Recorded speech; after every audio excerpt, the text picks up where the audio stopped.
Welcome to ESPN's coverage of the Bowl Championship Series. Next up, the Sugar Bowl. West Virginia taking on Georgia. Mark Brown with you for now from our Bristol, Connecticut studios of ESPN. We'll be sending out to Brad Nessler, Bob Griese, and Lynn Swann of the Georgia Dome just as soon as they are ready to kick off the Sugar Bowl.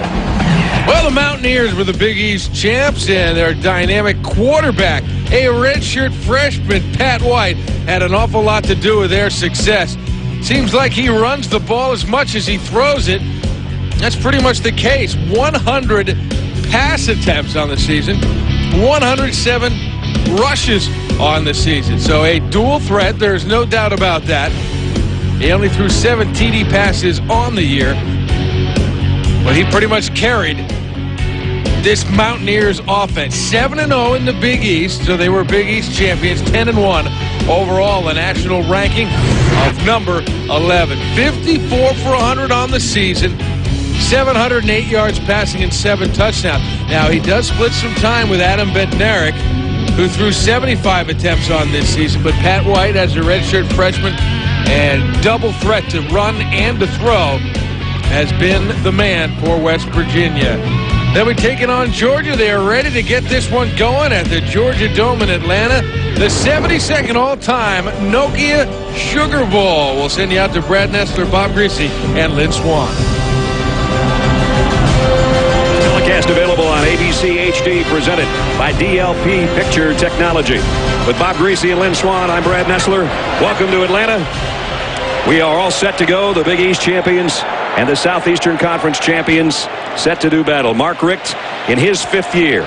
52 wins already. Only one of 9 Division I coaches in history with 50 or more wins in his first 5 years. And Rich Rodriguez, his 5th year. 35 of his 38 wins have come in the last 4 seasons.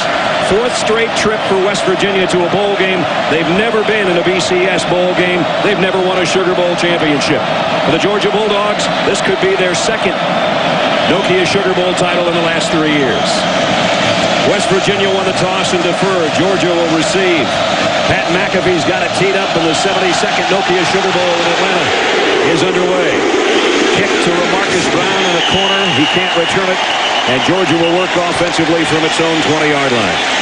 That means DJ Shockley, and partner, he has had some kind of season. He waited his turn, and all that loyalty paid off. He did. He waited 4 years behind David Green. He had 1 year to show what he could do. He brought this team to another championship of the SEC, and he was the best quarterback in the conference. He wants to have a big game here tonight, going out, and then, he wants to showcase himself. He wants to go on to the Senior Bowl and then on to the NFL. First down for the Dogs from the 20. Play action. Shockley pump fake, steps up in the pocket, going deep. Got a man out there and got him in and out of the hands at the 35-yard line. It was intended for Kenneth Harris making his first start, and he almost pulled in the long ball. Let's take a look at our Nokia starting lineups. For the Dogs, in front of DJ Shockley up front is Inman Jones. Tanner, one of 2 centers that plays a lot. Big Max Gene Gillis and Dennis Rowland. The backs and receivers to start the game. Thomas Brown will see 3 backs at times. Brandon Sutherland is the fullback. Big Leonard Pope, the tight end. McClendon and Harris are the starting wide receivers. Sean Bailey out with an injury. There's the biggest target in the SEC, Leonard Pope, all 6'8" of him. On 2nd and 10, Brown cuts it outside, trying to get to the corner, got about 4. It's a tough West Virginia defense, though. Number 1 in the Big East, 8th in the country. Here's how they stack up. Dykes, Hunter is the big nose tackle, and Wilson. The linebackers, McLee, Henry, and Noshel. And then 5 DBs, but Mike Norello might as well be considered a linebacker, along with McCann, Wicks, Adai, and Mims. He's half linebacker, half strong safety. They are 8th in the nation in total defense, and they are 11th in the nation in turnover margin, so they do take the ball away. DJ Shockley with 3 wideouts is McClendon. Massaquoi and Harris are out there for him. Here comes a blitz off the corner. Trying to set up a screen pass. It's delivered too high. Intended for Thomas Brown. They had it set up. They had the DJ play. was getting a lot of heat. Georgia had the play they wanted. That was good planning. Mark Richt calls the plays. He had what he wanted. They just didn't connect on it. The blitz comes from the right side. Eric Wicks. Look at all the red shirts out there. Wicks gets there. Wicks is the strong safety. So one of the safeties blitzing early in the ball game. Back deep, Antonio Lewis and Vaughn Rivers waiting on the punt from Gordon Neely-Kelso. And he'll be delivering this near his own 15-yard line. Averaging almost 43 yards a punt on the season. Hangs it up. Returnable, though, from the 28. Made the first man miss. Lewis across the 45, an excellent field position for the Mountaineers out to the 47-yard line. 48-yard punt, but a 19-yard return. Nice return by Lewis. Well, after Georgia's 3 and out, it's Pat White's turn. The redshirt freshman quarterback. What a year he's had. This is his 5th start on the year. He took over after the Virginia Tech game and has started the last 4 games. This will be his 5th start. He is outstanding. You saw 875 yards rushing. The only player in college football Division I that had a better per rush average was Reggie Bush. Get used to this. This is a spread offense, but they don't throw it a lot. They'll run it most of the time. White flanked by Slayton, the freshman, and he gets the call off the right side. Georgia trying to stretch it out. Slayton's got the corner and more. First down, West Virginia on the first play of the ball game. Let's take a look at the Nokia starting lineups for the Mountaineers. In front of White, Moses and Justice are all Big East performers with Garrett, Stanchek, and Sheffy. Slayton is the freshman sensation. Bailey, the tight end. Bolden, Miles, and Renaud, the 3 guys we've already seen at wide receiver. So immediately, the Mountaineers move into dog territory at the 42-yard line.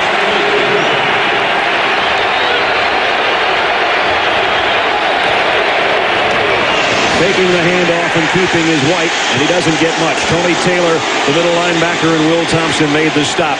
Defensively for Georgia, there was one change up front as Ray Gant comes in. Gerald Anderson's got a bad back. Moses, the leading sacker. Golston and Thompson round out the front group. The linebackers only 3 times this year. All the linebackers have played together. Miller, Taylor, and Jackson is the way they want it. Tony Taylor back in the middle. Mitter, Blue, Battle, and Jennings a secondary. It's a veteran group. It's a good group.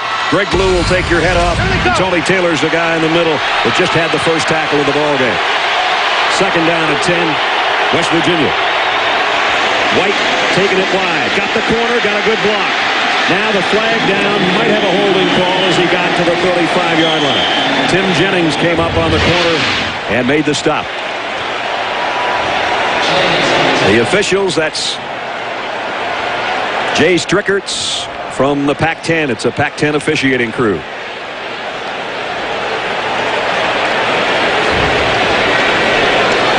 On the first penalty. Holding on the offense, number 49. 10-yard penalty, previous spot, still second down.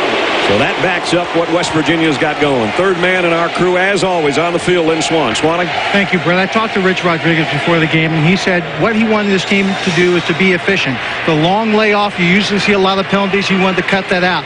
And he also wanted his young quarterback, Pat White, to get on the perimeter. He wanted to put the ball in his hands to get him comfortable, to take the edge off, because this is his first big-time bowl game, Brett. He got him on the edge, but he got a holding call in front of him, and it negated a good gain, and it brings up a second down and 20, and the Mountaineers are back on their end of the field at the 48-yard line. They set up in an I for the first time tonight. And don't count out the fullback, Owen Schmidt. He'll get the ball occasionally. It's a draw play to Slayton. Big opening off the left side. He's in the open field, and he's got great speed. Slayton inside the 20. He's gone. Touchdown, West Virginia.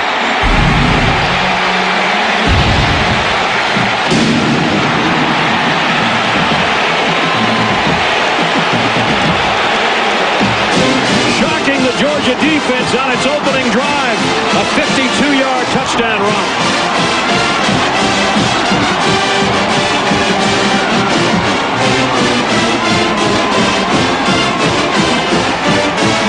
Season-long run for Slayton of 52. McAfee in for the point after.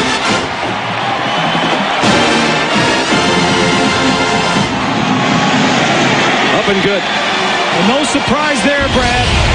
They're 5th in the nation in rushing offense, and this is just a draw play on third down, long yardage, takes it to the house.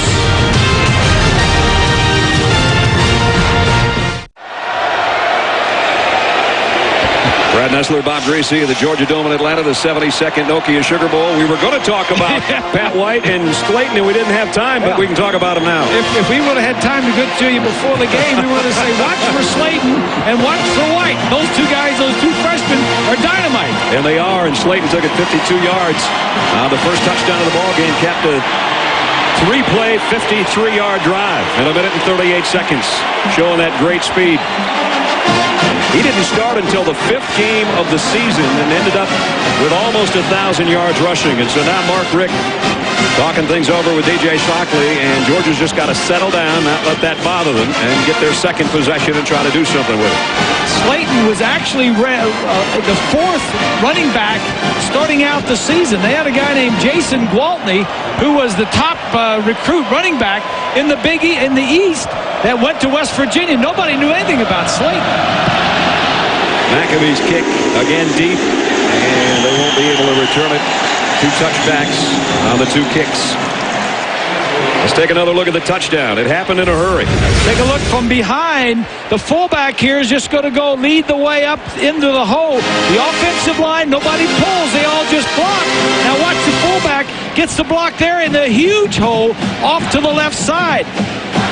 Slayton saves his speed until he gets to an area where he can use it. He read the blocking well, got through the hole. You know, he's got, for a freshman running back, very impressed with it. Flags down as Georgia carries it out to the 25. Greg Lumpkin on the carry for Georgia. But again, a penalty marker thrown immediately.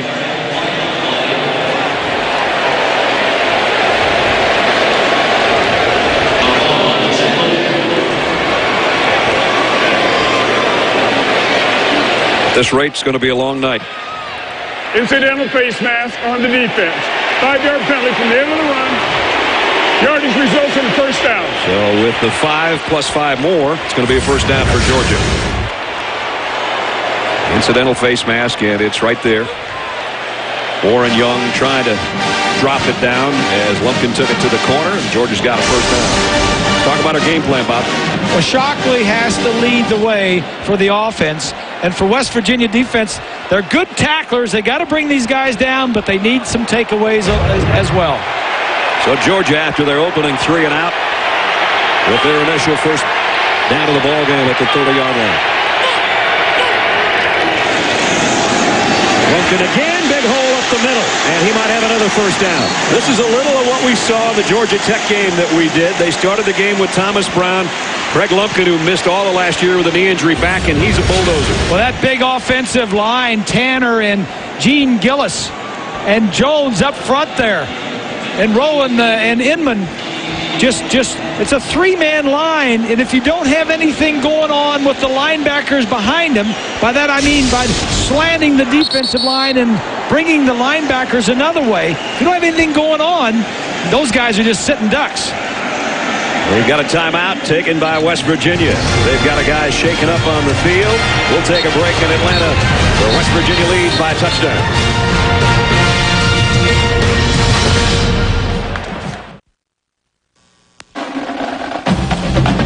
Vince Young and the University of Texas will be playing the national championship game on Wednesday night at the Rose Bowl against Reggie Bush and the Trojans of USC. Check the time in your area of the world for what will turn out to be the BCS championship game, the 2006 Rose Bowl. 2 undefeated teams, ranked number 1 and 2 in the nation. You can't ask for any more than that. For now, let's get back to the Sugar Bowl, where West Virginia has come out strong on Georgia.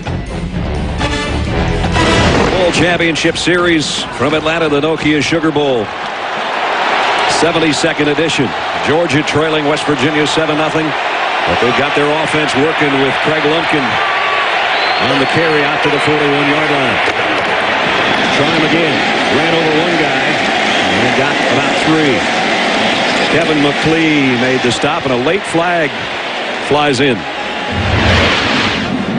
In the middle of that is Max Gene Gillis, one of the offensive captains. He's hard to miss. They list him at 340. He blocks out the sun in Athens. I don't know if he's only 340 or not. That was before dinner. Yeah. After the play, personal foul on the defense, number 74. 15-yard penalty, first down. We've had a lot of flags already, haven't we? Here we go.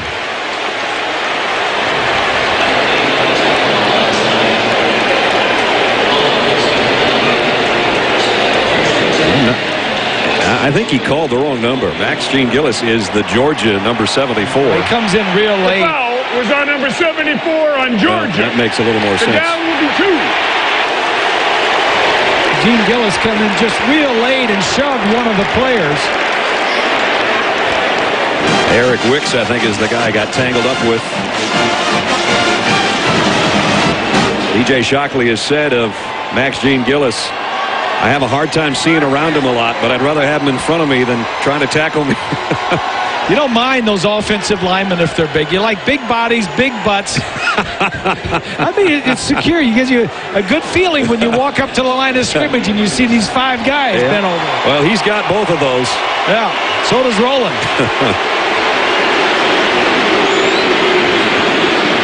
So that backs Georgia up now as they finally set the sticks back at about the 29-yard line. It'll be a first down and 22. I'll tell you what, that long touchdown by Slayton did, it just threw a cold glass of water over this Georgia team and kind of woke them up and said, hey, we're in a football game with these guys. So first down and long. Well, at this rate, we're going to be here until the national championship game that Keith and Ball start. Dan are going to do. Offense, number 81, 5-yard penalty, still second down. Another penalty. It'll be second down and 27. Let's check in with Lynn. Well, Bob and Brad, we always have to keep things in perspective. And when I was talking to Rich Rodriguez early this morning, there's a tragic coal mining accident in West Virginia, about an hour from Rodriguez's home, an hour and a half from Morgantown. And he wanted to extend his prayers to the families of the coal miners involved in that accident, because he knows a lot of those miners will be home tonight watching West Virginia on TV had it not been for the accident. We hope things are going well there, and we won't know, I'm sure, for a time. But you talk about a local hero, it's Rich Rodriguez, because Granttown is his hometown, which is only about 20 minutes, 25 minutes from Morgantown. And they've got a sign on both ends of town that say Granttown, hometown of Rich Rodriguez, and they say that the town's so small they could have probably just put it on both sides of the same sign. I'm from one of those too. You don't need 2 signs. Well, he's an alumnus. He went there. He was a defensive back, played for Don Nehlen. Don Nehlen is here tonight. In fact, he went into the NFL and the National Football League Hall of Fame this year. DJ Shockley with pressure coming from behind, and boy, the white jerseys, he just took too long, and that's coverage downfield. DJ couldn't find an open man, and finally all the white jerseys showed up and swallowed him, led by Mike Norello, the guy we talked about earlier, the combination linebacker DB, and Georgia's got to give it up again. So they got a couple first downs with Lumpkin, and then the penalty killed him. I don't think a lot of people around this state and around the country have given West Virginia their due. I think they're a lot better football team than most people, and I think they're finding out tonight. Ely Kelso on the punt. Lewis says it's mine, and he'll take it at the 24. Made the first one miss again. There's a flag down, though. Not to the 45-yard line, but it's going to be coming back. There's another flag. Well, we've got a couple of them out there.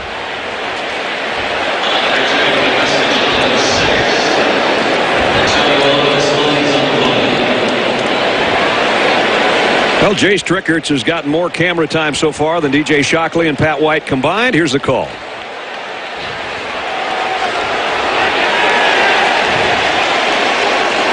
Well, Bob and Brad, while you look at both coaches right there, I think this is what Rodriguez was trying to emphasize at the start of the game about eliminating mistakes, not making stupid penalties. The long layoff between the last game, the holiday season, then getting into Atlanta, getting ready for the ball game. Both teams lose a little bit of the edge. One of the great advantages can be which team gets into the rhythm, which team gets into their game and plays with control and eliminates these kinds of mistakes. Yeah, and there's 3 teams out there on that field. There's a team of officials, and they're from the Pac-10, and we kind of heard that during the year, the Pac-10 officials seem to throw more flags.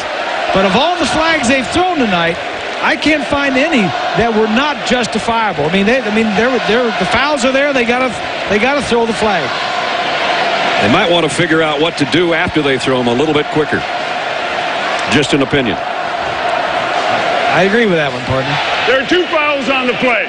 Illegal block in the back on the receiving team, number 3. Also, personal foul, face mask on the defense, number 42. Those penalties offset. We'll replay the down. Boy, I don't know how it took that long to figure out you have to do it again. Yeah, that's when you really wish they didn't have the microphone and they just got together and they just said, all right, what do you got? What do you got? Let's go back and kick it again. So we'll try it one more time. Remember, the penalty on that guy is what stalled Georgia's fairly good-looking second drive of the ball game.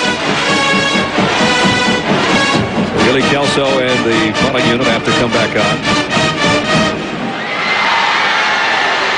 Mark Richt, the SEC Coach of the Year. And Rich Rodriguez, the Big East Coach of the Year.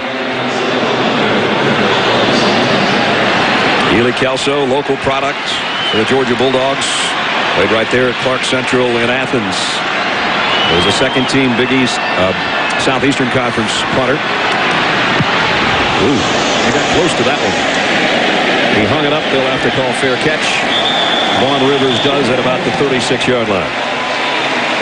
So West Virginia gets it back, leading by 7. They've combined to win 712 games and 4 national titles, and now fresh on the heels of their conference championships. Joe Paterno and Bobby Bowden meet the FedEx Orange Bowl. It's tomorrow night at 8 Eastern, right here on ABC Sports. I think that's going to be a pretty good football game. Should be. I think Florida State has gotten a little bit out of their funk, and it's great to see Penn State and Joe Paterno back playing good football. So the Mountaineers with a touchdown lead and a first down at their own 36-yard line. White on the option will keep it. Thought about a late pitch and thought better of it. Tony Taylor, the middle linebacker, made the stop. This is the offense that West Virginia uses. Rich Rodriguez had this offense when he was at Tulane and also when he was at Clemson. He's the offensive coordinator, calls the plays. They use a spread, but they don't throw the ball that much. It's 2 receivers on either side of the field, but most of it's going to be a running play. Now they're going to throw, and there's a strike complete. And a big gain inside the 40 of the 35, Darius Renard. Beg your pardon, Brandon Miles. 30-yard pickup.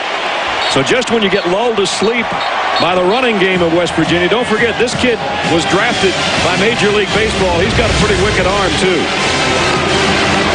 Receiver at the top of the screen just going to get in the area right between the corner and the safety.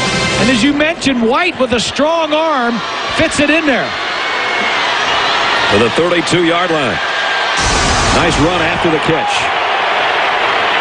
First down for the Mountaineers. They've got it working here in the first quarter with 8 minutes remaining. And another good gain by Slayton. Picked up 8 more. Greg Blue came up from the secondary to make the hit. And right now, West Virginia's got Georgia on their heels. Well, what Georgia knows, the defense knows, is this offense spreads you out and then they run the football. They're the number 5 rushing team in the nation and the 115th passing team in the nation. So they're not going to worry too much about them throwing. They just want to stop the run. They've got 4 wideouts in this grouping, 3 to the top of your screen, and they're going to flare it out there quickly and got it to Renard this time. And he just weaves his way down the sideline. I'll tell you, the other group in here that's shocked, other than the Georgia defense, is the Georgia crowd. Obviously, this is the 3rd straight game the Dogs have played in Atlanta. They beat Georgia Tech in their final regular season game, and LSU in here in the Southeastern Conference Championship game. And right now, West Virginia is rocking them. Well, there's a lot of red in this building, but there's also a lot of yellow and blue. First and goal at the 7. White looks to the sideline.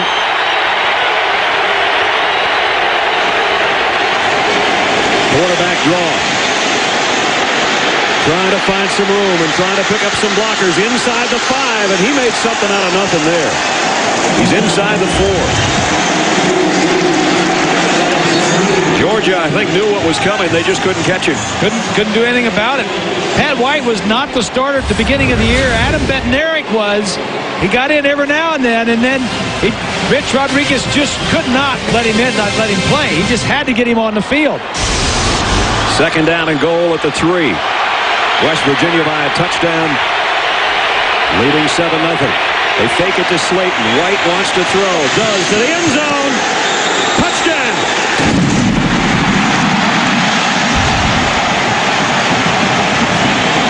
Darius Renaud's second catch of the drive.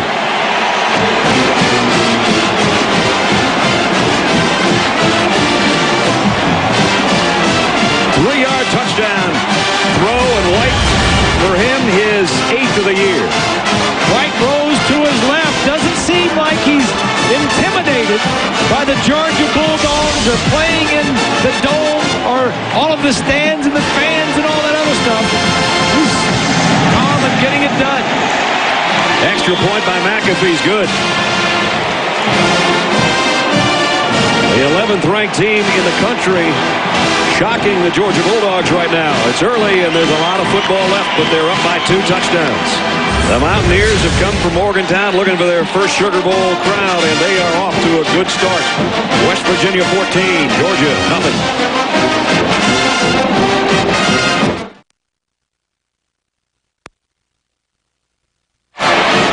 The Mountaineers of West Virginia, 3-yard touchdown throw.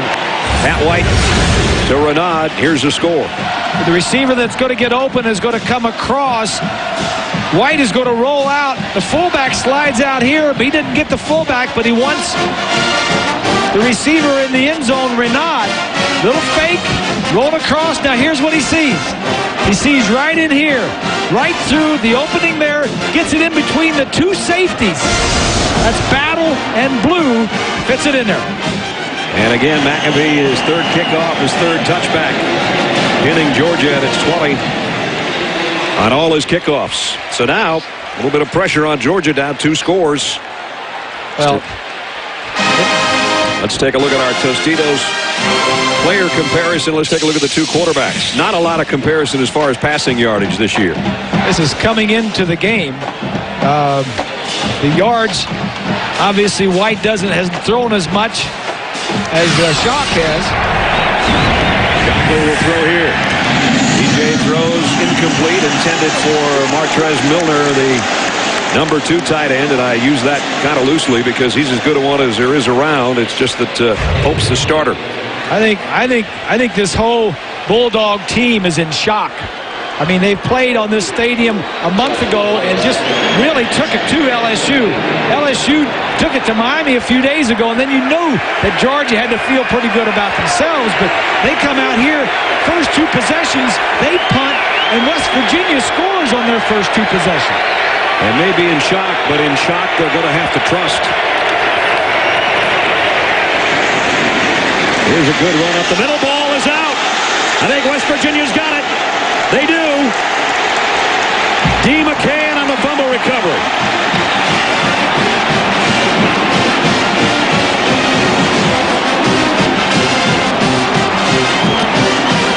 McCann came up from the safety spot.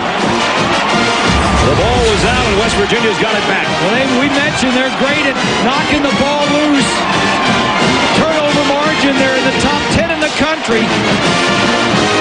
That ball just good. That's a good hit. Ball, helmet right on the ball. Ball comes out. The white shirts have it. D. McCann with a recovery, a dive with a hit. And West Virginia in great shape again. Plus 12 on the turnover margin. Now they're plus in this ball game, and they've got a 2-touchdown lead. First down at the Georgia 26. Slayton, big hole off the right side again. Now he cuts it up. Gets 8 or 9 before he's run out of bounds. Well, this offensive line's really coming off the ball as well for West Virginia. Well, it's what this does, this offense, this spread, it causes indecision in the minds of the linebackers. When the quarterback fakes to the back, they have to hold their position. They don't know whether to go with the back across the formation or wait to see if the quarterback's got it and he's going the other way. Basically, the blocking makes the defense make decisions in space, which isn't a normal Southeastern Conference try to slam it down your throat approach. Here's the fullback, and this time Georgia's there to meet Owen Schmidt. No gain on the play. Jarvis Jackson and Tony Taylor along with Blue from the secondary to make the stop. And it brings up a third down situation. I'm not sure West Virginia's been in a third down situation tonight. They haven't. Third down at 2. This is the same offense that Rich Rodriguez used at Tulane with Sean King that was so successful. At Clemson with Woody Dantzler was so successful. High snap. White wants to throw back and does. Got a little screen out on the side. It's a first down, and it's going to be close to 1st and goal. Brandon Miles with another catch and a good run after. That's the second time he's done that tonight. The first time he got 30 yards. This time he got 7.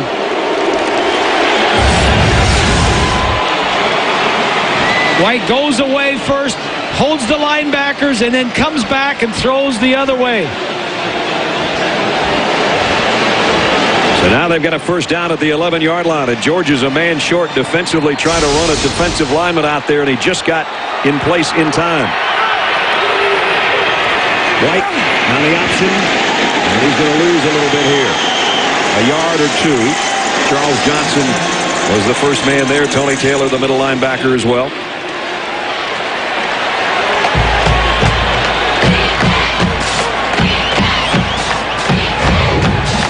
West Virginia, their red zone offense this year. 43 for 50 with 35 touchdowns, including a couple tonight. The bad news is Georgia inside the red zone is last in the SEC.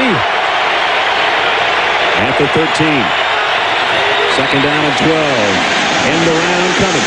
It's Renaud who scored, and he scored again. The wide receiver got a great block.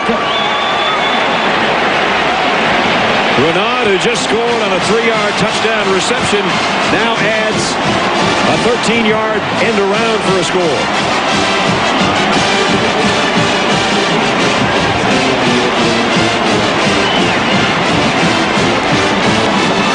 The faces of the Georgia fans tell the story here. West Virginia scored on their first 3 possessions. And they lead 21-0. Remember, this followed a fumble. As Georgia lost the handle, West Virginia knew what to do with it. They go 26 yards in 5 plays for another touchdown. And now you talk about putting the pressure on DJ Shockley. His team in his final game as a Bulldog trails by 21 points in the first quarter. Bob, perfect execution on the end around and a great block by the wide receiver. Exactly. White's going to go this way. The receiver that gets the ball, Renaud. But watch the block right here by Thompson when he cracks back to the inside. Little shift right there.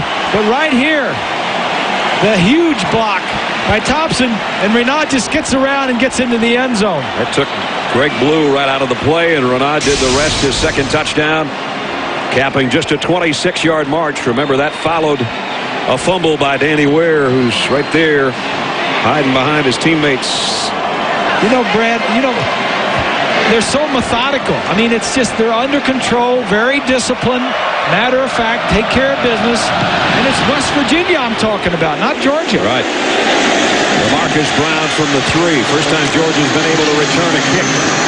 And he's not going to get to the 20-yard line. Take a look right now at a Dodge defensive playbook, Bob. All right, this is why, look over here. These 2 guys are stacked. I'm talking about the guys in the white. The defensive end and the linebacker right behind him. But when the ball snapped, watch what happens. The linebacker jumps inside. Now he beats the block of the fullback. That's his gap, his hole. He beats the block of the fullback and tackles the running back in the backfield. That is great linebacker play. Georgia's 4th straight start at its own 20-yard line. And 21 down with 4:21 to go in the first quarter. Brown's back in there at tailback. They fake it to him, and Shockley has it tipped incomplete. Kevin McClee is the guy that got a hand up there to knock it down. West Virginia is doing everything right. Georgia is not. Shockley 0 for 4 after McLean went airborne. And the folks around Georgia know about Kevin McLean. They call him Boo. They call his daddy that too. Still the number 5 rusher in Georgia history, his dad.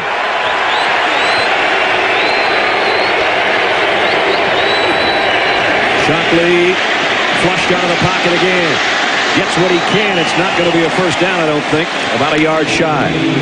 Eric Wicks made the tackle. Georgia's going to have a third down and a yard coming up. Georgia needs to keep the ball here, Brad. This is a huge third down. I mean, if they have to turn the ball back over, they haven't stopped West Virginia yet. No. They need this offense to stay on the field and get a nice long drive. Let their defense get a blow. Brown in a stacked backfield. He'll get the call, and he's got the first down, trying to break free, and he'll get out to the 35-yard line. Remember, Georgia on its opening drive was 3 and out, punted. West Virginia took it down for a touchdown. Then Georgia had something working. Lumpkin got a couple of first down runs, but then the penalty, the unsportsmanlike conduct on Gene Gillis backed him up. They had to get rid of it again, and then the third time they had it, they had a decent run, and they fumbled. So the last 2 possessions, a penalty and a turnover, killed them. And now, as Bob said, when you're down 153 to 46 in total yards, you got to find a way to keep your hands on the football. Just stay on the field offensively. Brown hitting the hole, got a yard maybe. Bobby Hathaway made the stop. And it's this. I mean, I'm not for sure, but I don't think Georgia offensively faced any defenses like this season. I mean, it's a 3-3-5. The linebackers are going one way, the fronts are going another. You can line up a lot of different ways, but it's very aggressive, and after everybody's moving. The numbers indicate how good West Virginia's defense has been. 2nd and 9 for the Dogs at their own 36, and here comes the blitz. Shockley has to step away from it. Still trying to find some room, and DJ will head to the sideline. It looks like he got a first down. Nope, they're going to mark him out about a foot short. Pickup of 8. They asked, the West Virginia players, is it a 3-3-5 or is it a 3-5-3? Because they got that combination banded in there, and Mike Lorello, they said, we just call it a stack. That's all we call it. Well, look what they do here. Here's a linebacker, and here's a safety. Now, at the snap of the ball, both of those guys are rushing the passer. And that's what causes him to have to move to his left or our left and get out of the pocket eventually. They've always got somebody coming. You never know where they're coming from. Again, a 3rd and short for Georgia. The fullback got the first down. Brandon Sutherland, the redshirt freshman out of Deculer's, got the first down. They'll move the sticks again. Second time they've converted a 3rd and 1 on this drive. The only thing Georgia probably has seen that resembles this is a few years ago when Charlie Strong run a defense somewhat like this when he was a defensive coordinator at South Carolina. Exactly right. That's exactly right. But you don't see this type of defense or this style of offense West Virginia has very often. Shockley, play action, look out. Hit as he throws, the ball is loose. West Virginia's on top of it unless they call it an incomplete pass, and right now they're saying West Virginia football. Another Georgia turnover, just when they got things working. Lorello, the guy we just talked about, the combination DB linebacker, is the one that made the hit. As you just mentioned it, Lorello on the coming from the right side beats the tackle over there. See if his arm is coming forward. No, it's not. No, it's not. That's a good call. Right at the 50-yard line. It's a linebacker that beat Inman, an offensive lineman. I think we're going to take a look at this. Or Georgia took a timeout.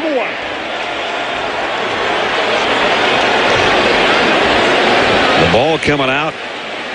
The arm going forward. It appeared after the fact. And the line of scrimmage will be the 50-yard line.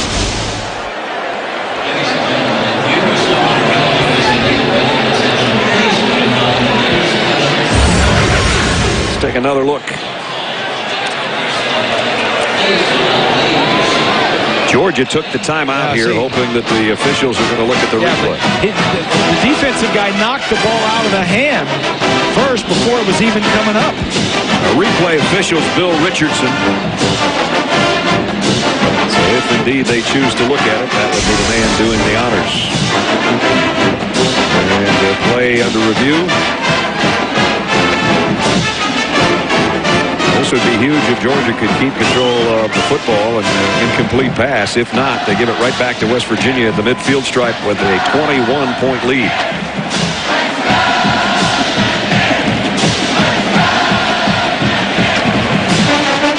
A rough first quarter for Georgia and a near-perfect first quarter for the Mountaineers of West Virginia.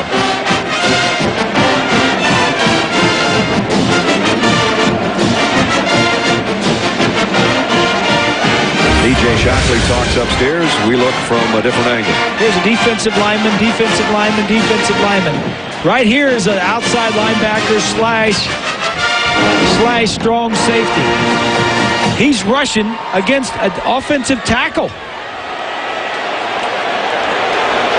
They just don't know where they're coming from. You're not sure who to block, how to treat them. Well, now apparently we're not going to get an announcement even. West Virginia will take over offensively. So a play under review and no referee to tell us that indeed West Virginia will keep the football. We see it now as the play is snapped and a 1-yard gain into Georgia territory at the 49 for Steve Slaton. Their 113th year of football. I don't know if West Virginia's ever had a quarter this good before. First time they've been to 4 straight bowl games since the 1981 through 84 seasons. That 81 team was a Peach Bowl, and Coach Rodriguez was part of that team under Don Nehlen, as Bob mentioned earlier. Second down, a long 9. Just a direct snap. White just takes off with it. He finds some room up the middle. It'll be about 2 yards shy of a first down. Lynn? Well, Brad, you said the Peach Bowl. For those folks at home that did not see the Chick-fil-A Peach Bowl this year, both Georgia and West Virginia were here for that game. Why do I bring this up? Because for LSU in that ball game, they had a quarterback that had never started for him. Came into this ball game and was absolutely superb. I have to believe that Pat White saw that ball game, learned from that experience, and he is playing a very controlled, efficient football game, unflustered by the fact that this is his first Sugar Bowl, his first BCS bowl game. Yep, and Matt Flynn did have a big night on Friday, as Bob and Swanee and I were here for that one. And it was a rout for LSU, and it caused a lot of replacement of coaches at Miami in the last day or so. Another reason Rich Rodriguez said he wanted to bring his team is because he said we wanted to come into the big building and see what the excitement's all about, hear the noise, try to get a feel for it, so when we go in there, it won't be like the first time we've been at the rodeo. He said we did kind of a Hoosier thing. We came in, made sure it was 100 yards long and 53 1/3 yards wide, and they're playing like they're in their backyard right now. I like Rich Rodriguez. Me too. Slaton, another cutback. Broke 2 tackles, now 3. Finally going to be stopped at about the 35-yard line by Charles Johnson. They can't seem to bring Slaton down because of his moves and his speed, and White's been awfully shifty both with his legs and his arm. And what a first quarter for the Mountaineers of West Virginia from the Big East Conference, as they have dominated the Georgia Bulldogs. And look at them hustle down to the under end of the field. They're eager for the second quarter to start to see if it goes as good as the first. Hadn't been a good start for Uga. Our presentation, the Nokia Sugar Bowl, will continue after this message. And a word from our ABC stations. Mountaineers leading 21-0.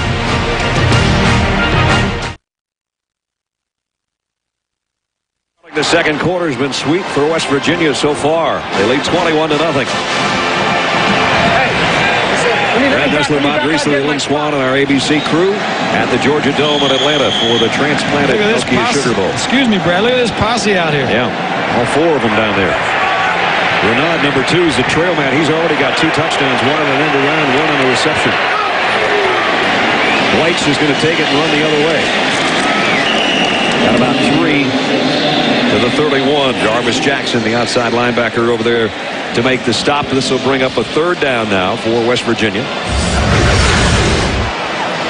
This is the end of the first quarter. Can you tell who's ahead and who's behind? They couldn't wait to get down there. I bet they never had all year had a better first quarter than that one. West Virginia's 3 third-down situations have all been 3rd and 2. White fakes it to Slayton, rolls, wants to throw, and now he'll take off on his own, and he's got it and more. Tiptoes out of bounds at about the 19-yard line. He is so quick that one linebacker or one back cannot bring him down. Got 12 yards on 3rd and short. Taylor, the middle linebacker, was out there in good shape. 43 was there and just couldn't make the play. So down to the 18-yard line and right back in the Georgia red zone again. And looking for more, already leading by 21. High snap, handled pretty well, and Slayton off to the races. Touchdown!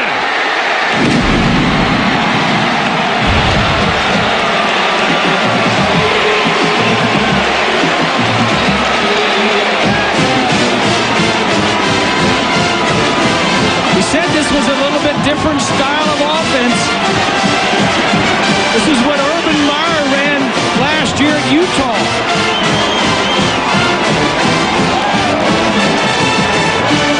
28-0 if the extra point is good in West Virginia's favor. Slayton already over 100 yards, and we're less than a minute into the second quarter. McAfee knocks it through. Wow, the folks that came dressed in blue and gold are enjoying it right now. 103 yards and 2 touchdowns for Slayton.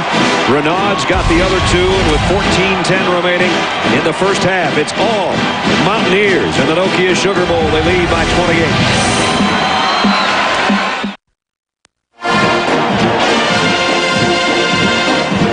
If a picture tells 1,000 words, these pictures tell of 4 touchdowns if you're a Georgia Bulldog fan.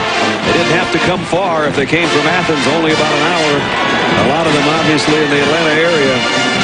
And the looks of concern, I think they should be. West Virginia is dominating the Southeastern Conference champions right now, 28-0, and we still have a long way to go here in the second quarter. I got a question for you. Yeah.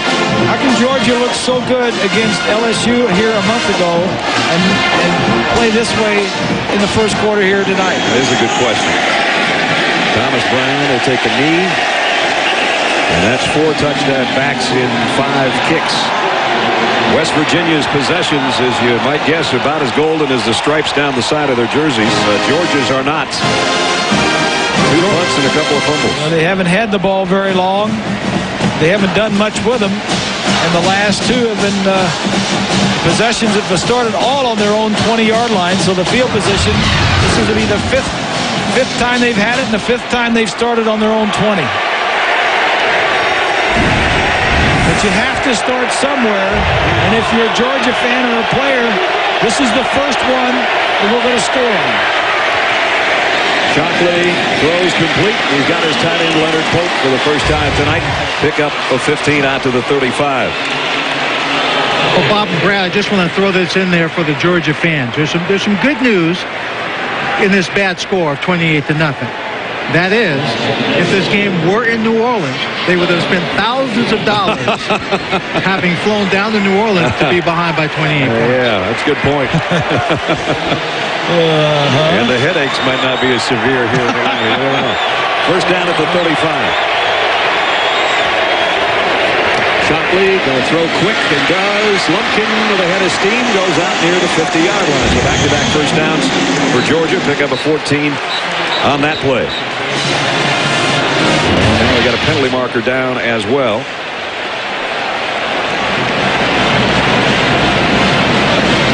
See who this one's on. It would appear it's on Georgia. I thought they were going to talk to the West Virginia captain. Maybe not. That's the last thing Georgia needs right now is a penalty. Just when they have a couple of first downs, as they did earlier, and then the penalty forced them into a punting situation on their second offensive series. Here's the call. After the play, there were 2 personal fouls. 1 on the defense, 1 personal foul on the offense. Those personal fouls offset result of the play's first down. So we have first down on offsetting penalties. mentioned Georgia's last 3 games in Atlanta. Bobby Dodd Stadium against Georgia Tech. And then the other 2 are over here in the Dome. Including a domination of LSU, and LSU did likewise to Miami on Friday night.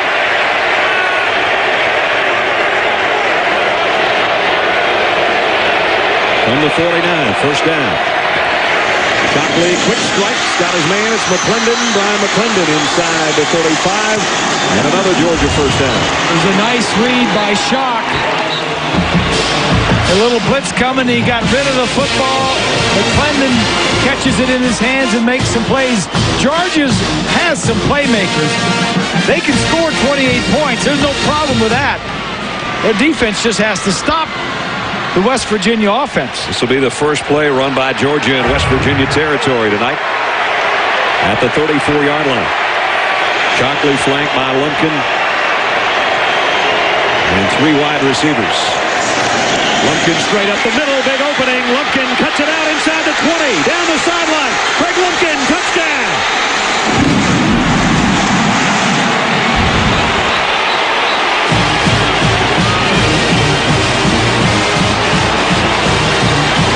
As Bob said, you've got to make this something like your first drive and try to put the rest of it behind you. And Georgia went 15 yards, 14 yards, 17 yards, and then 34 yards for a touchdown. Shockley in the huddle, back on the 20, said something like, all right, guys, let's just go down and get 1 touchdown on this drive. That's all we can do. Let's score. Brandon Coutu with the extra point up and good. And finally, the Georgia faithful has something to cheer about. Quick striking drive for Georgia. And they had to take it the length of the field again. They were forced to earn it, and they did. And Lumpkin, as he did against Georgia Tech when he had 74 yards on the ground, has been the star in the backfield. The offensive line just blocks to their left, and the defensive end on that side. Wilson, there's a huge gap there. Lumpkin reads it and gets up the field. Cuts back a little bit, and then just does his thing. And all the way into the end zone for the touchdown to cap a 34-yard march. His career high rushing was 90 yards 2 years ago in a bowl game. That one was against your alma mater. Purdue. Thought I'd just throw that at you. 80-yard drive in just 4 plays. And now we got this building jumping. Yellow is just going nuts there the first quarter. Now it's up to the Georgia defense to see if, for the first time tonight, they can do something about the Mountaineers offense. It's been pretty proficient, that's for sure. Brandon Coutu will kick it off. Vaughn Rivers and Antonio Lewis wait on the other end.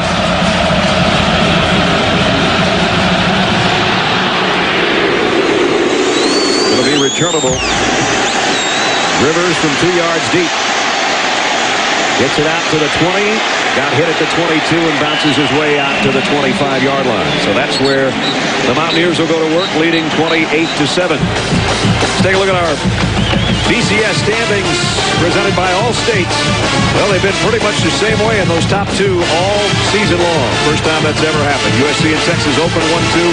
That's where they are, getting ready for the national championship game Wednesday night, being billed as maybe the best championship game in college football history. USC's won 34 in a row. They're within reach of a 3rd straight title. Number 2, Texas has won 19 straight, averaging over 50 a game. Should be a dandy. Keith and Foxy will call it for you. It's the Rose Bowl presented by Citi. Wednesday night, 8 Eastern, right here on ABC Sports. Nokia Sugar Bowl 28-7, West Virginia. White rolling. Georgia chasing. This time he only got a couple of yards before he's run out of bounds. Quentin Moses was given chase. When White gets outside the pocket, you have to have more than one red shirt there, because one Georgia defender is not going to bring him down. White is from Daphne, Alabama, and wanted to go to some of the southern schools. Auburn wanted him to be a wide receiver. LSU wanted to make him a running back. West Virginia said, you come, you can be a quarterback. 2nd and 9. He's going to throw it here, and he zips it and got it to Miles, and Miles has got a first down.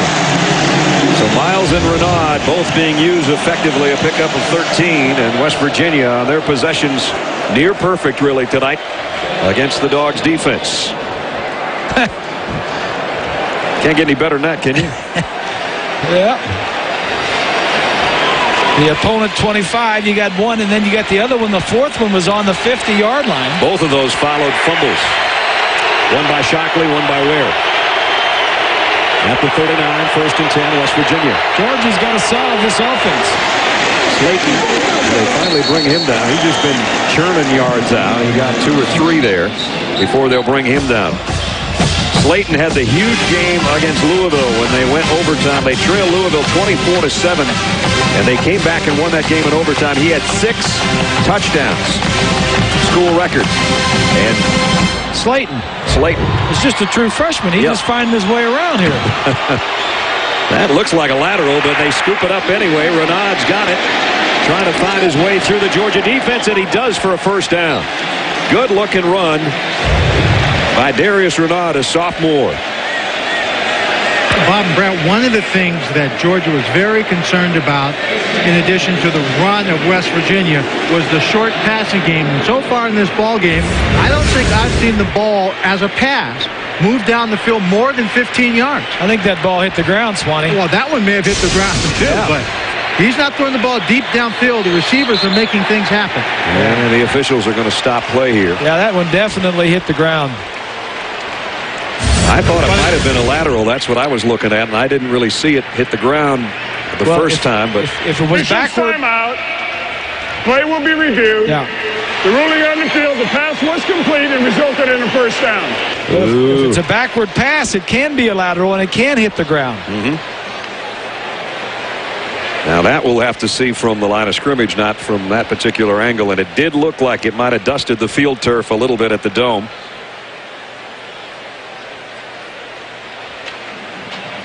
That doesn't help us. You can't tell where White threw it from. That's the problem. Of course, there's one thing that could help us if we had a tight shot of that play, because this is a synthetic field with a tire with a rubber feel. If the ball hits, you'd see a little bit of dust. You see a little black fly up. Let's see if we can see that. I mentioned the field turf, Swanee, and that's exactly what it is. It's dust. That's the angle they just showed on the Jumbotron here in the end zones, and it got a reaction from just about everybody. Now, this looks like a lateral to me, although maybe not. Maybe not. It's awfully close. That's the best angle as far as seeing whether or not it's a lateral. Yeah, that's awfully close to where it's lateral or not.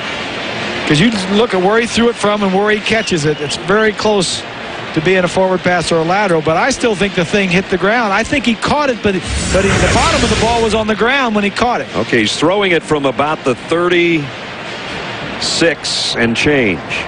And the ball is traveling. Catches it. And it's going to be outside the 36. Yeah. Well, it looks like it's by about pass. A foot that it's a forward pass to me.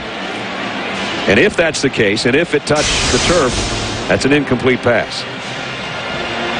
So there's a couple determinations to be made. Did the ball hit the ground, and was it a forward pass or a lateral?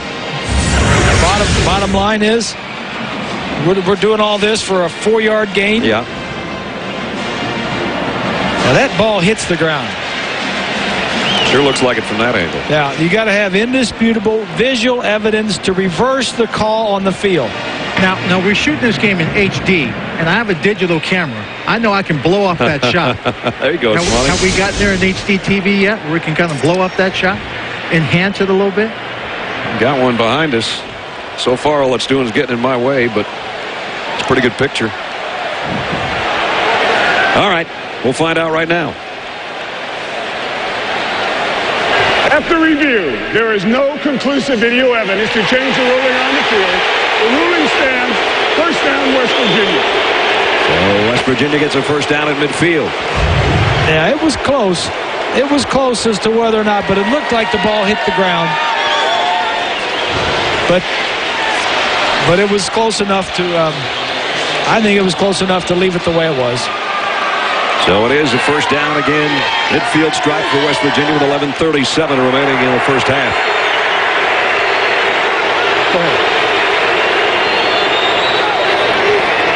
Fumble White's got to get back on top of it. I don't know if Slayton was supposed to take that one with him or if White was going to fake it and just got in a little bit too deep on the fake. It's on him. He's saying it's my problem.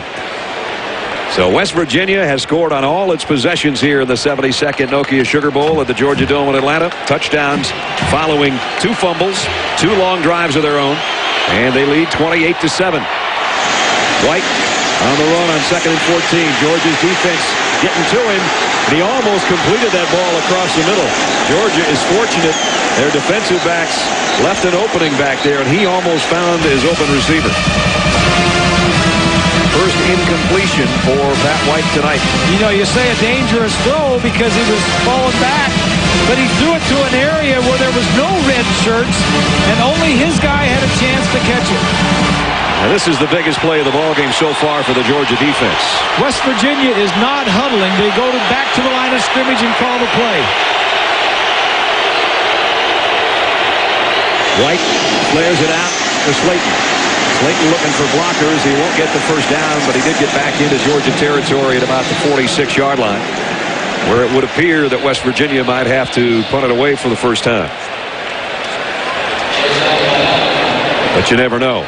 Here comes the punting unit. And you still never know. With the smile Rich Rodriguez has had on his face all week, you never know. And you still never know. That is Phil Brady, the punter. Second team all Big Easts.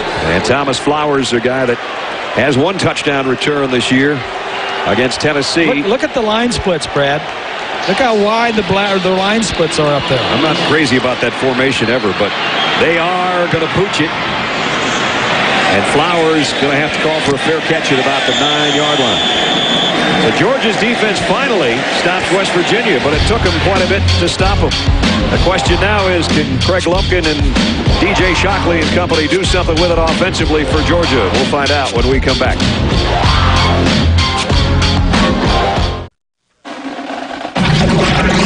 ESPN's continuing coverage of the BCS Bowls continues tomorrow with the FedEx Orange Bowl. A great season by the Penn State Nittany Lions, ranked number 3, versus the Florida State Seminoles. Don't miss it here on ESPN. Of course, the Nokia Sugar Bowl going on right now in Atlanta, Georgia. West Virginia has jumped Georgia 28-7 in the first half.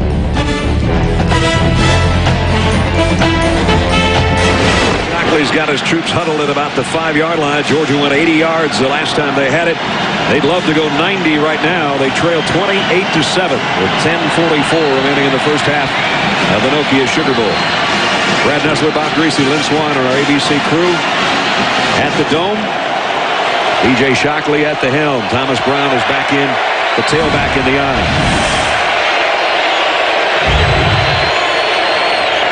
Play action, they flare it out, so they get it to Massaquoi, the freshman. He's got a first down at the 21-yard line, so that gives him a little bit of breathing room. Let's check our Aflac trivia question for this Nokia Sugar Bowl. Among the 4 BCS Bowls, when was the last time a game was moved from its traditional sites? We'll have the answer for you a little bit later on. Georgia out at the 21-yard line.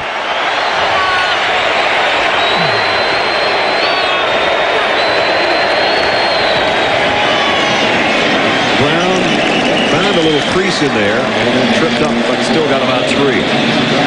DJ Shockley has hit his last 4 passes after starting 0 for 4. He has a fumble also in the ballgame. Georgia not only with the BCS championship logo on their helmet, but also that 3-state area that was ravaged by Hurricane Katrina and Rita, much like LSU had on their helmets the other night, representing the Southeastern Conference. There you see it in the black. And of course, this game, 71 years in New Orleans. This is a once-in-a-lifetime in Atlanta. It'll be back where it belongs next year. All goes well. McClendon on the reception. Knocked out of bounds, but he's got a first down. Mike Norello.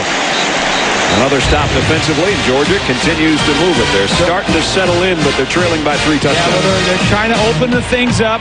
Shockley is settling down. He was a little off key to start with. McClendon, the inside receiver, goes to the outside.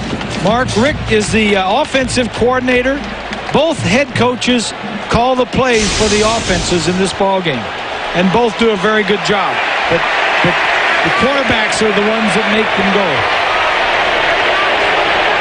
1st and 10 for the Dogs. Play action. Shockley going to throw. Overthrew his man and almost had it picked off. Anthony Mims was back there. Pope, I think, was the intended receiver. He also had McClendon on a deep route. But it looked like Pope's the guy overshot. Yeah, well, Rich Rodriguez said we don't have anybody that can cover Pope. He said he could be eating peanuts off the top of our linebackers' helmets by the time the game's over. That's Rich's words, not mine. He is a big fella. They list him at 6'7". He says, I'm not 6'7", I'm 6'8". And who's going to argue? 3 wide outs and Shockley in the gun. Might be a blitz coming from the corner. Here it comes. Shockley got rid of it down the middle. Complete. It'll be a first down to Massaquoi. Well, you saw Lorello, 23, coming. And somebody just picked him up at the last second to allow Shockley to get rid of the ball. He was coming with a head of steam, too. From our left side, Lorello, I think, would have gotten there before he got rid of the football. We mentioned a little bit earlier Sean Bailey not playing in this game, so Kenneth Harris, the freshman, gets a start. Massaquoi, the freshman, has really been their #1 receiver this year. Now on the ground, Thomas Brown. Broke a tackle. Cuts outside. He's got excellent speed. Brown inside the 30. Goodbye. Touchdown, Georgia.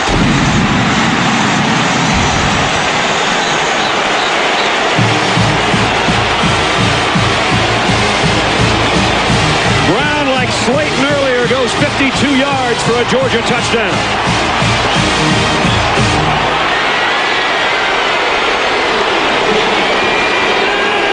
Looked like they had him bottled up in the backfield, but Thomas Brown bounced it outside, and the sophomore from Tucker, Georgia, took it to the barn. Katu in for the point after. Georgia's back in the game. 8:52 remaining in the first half. The fans of the Georgia Dome have something to cheer about. Finally, 52 yards for Brown. It's 28-14, West Virginia.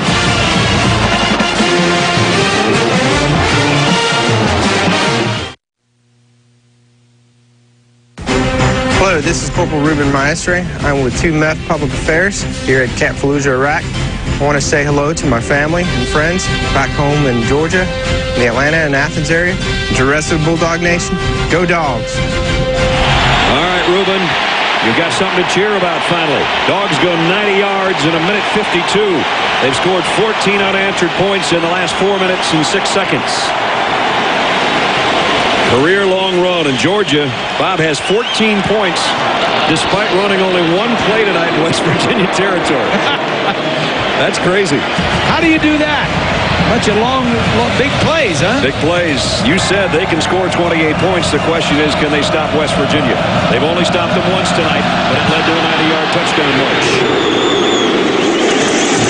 Lewis will take it 3 yards deep and bring it out. Georgia levels him at about the 21-yard line. C.J. Bird is the guy that made the stop. Take you back to the touchdown, Robert. Go back to the touchdown. Watch the offensive line. Gene Gillis is 74-70. Is Jones, the center, Snecker. All these guys right up the middle. Watch the blocking. Now, I said earlier, West Virginia had to tackles and takeaways. They've got takeaways. They didn't tackle on that play right there. So now White will be under center. Hasn't been there too much tonight. At the 21-yard line, first down, West Virginia. Slayton gets the call. Trying to cut it outside. Boy, he's got speed. And he's tripped up out there in the open field by Tim Jennings, the senior. Only 5'8", little cornerback out of Orangeburg, South Carolina. He's had quite a career at Georgia, though. Good player. Well, Slayton over 100 yards already just in the first half of play. He got it going early and often. Showing his speed, his moves, and explosiveness into the secondary. He scored from long range. Got 6 on that last carry. It's 2nd down and 4. Now direct snap, White in the middle of the pile. Georgia trying to prevent him from getting the first down, and they do as he got to the 30-yard line. It's going to bring up 3rd down and 1. Bob and Brad, just a quick observation. On all of these runs we've seen, whether it's for Georgia or for West Virginia going into the end zone, I am amazed and marveling at the excellent downfield blocking of all the wide receivers on both teams. They are really opening up the secondary for the running backs every opportunity they get. And the fundamentals for West Virginia in all aspects of the game are very good. Schmidt, the fullback, big opening and a big run. One man to beat.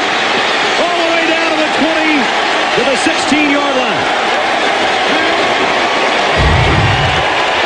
Rich Rodriguez told us right before the game, don't forget about my fullback. He told Bob and Lynn and I on the sideline, and Schmidt just rumbled 54 yards up the middle on 3rd and 1. There he is right there. Look at this hole right in here. Everybody's looking for Slayton and White. They're not looking for the big fullback. All the way down to the 16-yard line. A career-long run for Schmidt, the fullback. And now White comes up throwing. Flares it out. Renaud again. Broken tackle. Boy, almost got a first down. And he knows if he could have rolled off one more defender and kept his balance, he'd have been in the end zone. Trey Battle, as it is, lost his headgear, is the guy that made the stop. If you're wondering, the Mountaineers averaged 32 points on the year. That's playing in the Big East, which everybody says was not as strong as it was in the past without Miami, Virginia Tech, and Boston College. 3rd and a long one. Slayton hit in the backfield and might have gotten the first down anyway. Only needed a long yard and popped it close to a first down. We may have to take a look at this. Schmidt back in there after getting a breather for one play. The big fullback. Interesting story. Started his career at Wisconsin River Falls, a Division III school. Transferred, took tapes around the country. Driving in his car, went to Maryland. Maryland said, no, we don't need you. He said, let's see, what's the next school I can drive to? How about Morgantown? They said, you know what? You don't look bad on tape, even though it's your own tape. Comes in here, and now he's a starting fullback in a Division I team, and he's a good one. Well, as you mentioned, we were on the field just before the game, and, you know, we're talking with Rich, and of all things, he says, watch this fullback. That's right. He said, watch Schmidt. I mean, we could have talked about 100 different things, and he brings up Schmidt, the fullback. So they're not even the length of the football shy of a first down. And it's 3rd down, and the guy we just talked about might get the call again. 3rd and inches, and Rich Rodriguez is going to have to call a timeout. We'll take one along with him. 6 minutes and 23 seconds remaining in the first half of play in the Nokia Sugar Bowl. West Virginia leads Georgia by 2 touchdowns.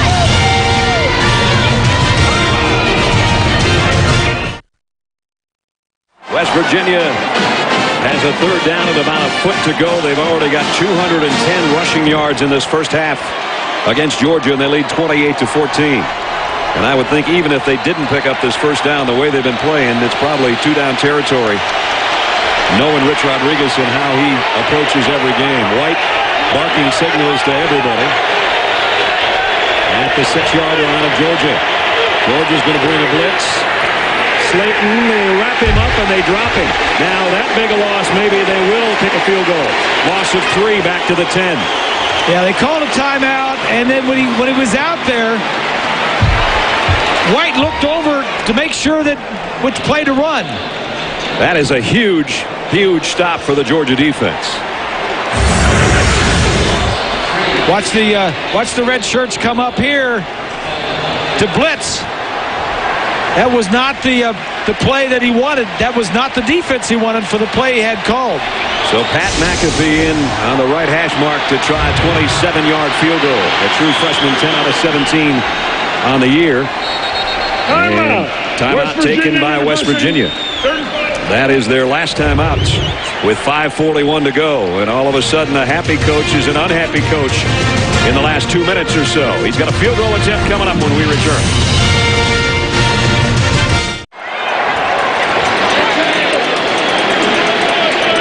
Harry Dog. Harry's situation for Georgia early. They still trail by 2 touchdowns, and now Pat McAfee will try to add to it. He's 10 out of 17 on the year and 5 of 6 in this range, which is a 27-yard field goal attempt. True freshman trying to make it 31-14. And he's got it. So McAfee, a 27-yard field goal, adds to the West Virginia lead. 31 points in the first half. Georgia now will have 2 timeouts remaining and 5:37 to work with before halftime.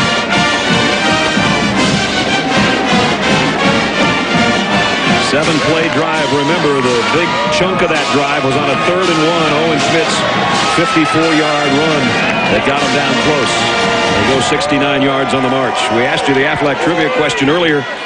Among the 4 BCS Bowls, when was the last time a game was moved from its traditional sites? Well, guys, The Rose Bowl moved from Pasadena to Durham, North Carolina. Oregon State beating Duke 20-16. So in our season-long trivia contest, we have a champion for 2005/2006. It is Bob Griese. Thank you very much. The youngster from Purdue. Thank you very much. Out of Evansville, Indiana. Thank you very much. I owe it to all my... Congratulations, partner. you owe it to all your years of watching football. Yeah.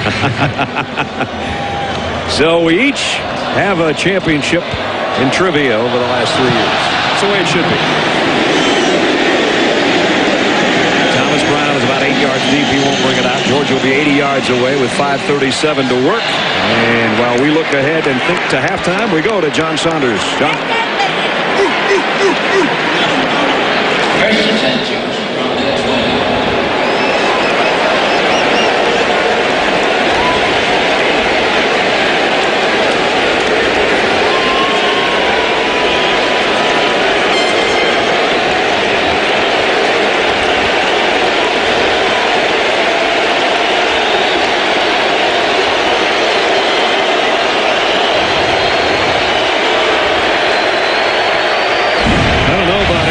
Precipice thing. Well, here it's 1st and 10 Dogs from the 20. Shockley, plenty of time. Down the middle, he's got his man. It's Leonard Pope out to the 32. And they'll move the chains. Georgia trailing 31-14, but they've got 5.5 minutes to work. Hey, I'm very impressed with West Virginia, the Mountaineers, but one of the things that it's a small thing, but you look at a drive chart and you see that Georgia offensively is starting at their 20 or worse. Right. Every drive is started to 20, and one of them started at the 10-yard line. That speaks volumes about West Virginia. Shockley on 1st down. DJ whips it out. That's a hard way to earn a yard out there as Wicks makes the stop on Craig Lumpkin. And we're under 5 minutes in the half. Georgia trailed 28-0 in this game, by far their biggest deficit of the season. And so they dug themselves a big old dog hole, and they'll have to see if they can dig themselves out of it in the second half. Still got time on this drive to try to get something. They would love to get a field goal at least. DJ's only missed one pass since going 0 for 4 to start. 2nd down and 9. On the ground, Lumpkin bounces it outside, and the pursuit catches up with him. Looked like he'd get a little bit bigger gainer, but Mike Norello, boy, he's a football player. He makes another tackle, a senior out of Powell, Ohio, 6'1", 200-pounder. As we mentioned, he's a combination player. Their bandit player, if you will. Part safety, part linebacker. He had 4 forced fumbles coming in to the ball game. He had one already in the ball game. That leads the conference and is right up there in the nation in forced fumbles. Big 3rd down for Georgia. Third down along 4. Shockley might get quarterback draw. DJ trying to spin his way free. Does twice and 3 times, but he's a yard short. And now, I don't know what Mark Richt might be thinking. It's 4th down, and it is all of a yard, I think.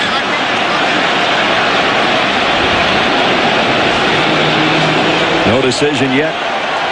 Looks like Georgia's going for it. They're going to bring in an extra tight end.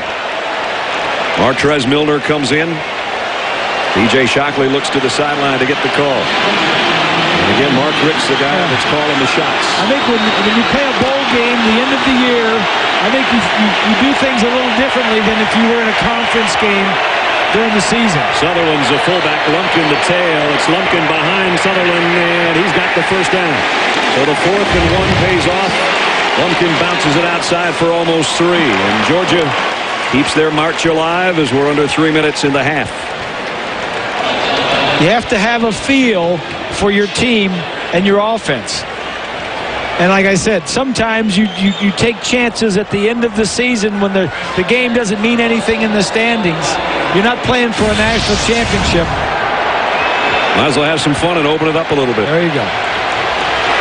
Now the yardage is starting to even off a little bit. Shockley, play action on first down, pumps, wants to go deep. Got a man out there. It's McClendon, and he overshot him by a yard or 2. The coverage was Anthony Mims.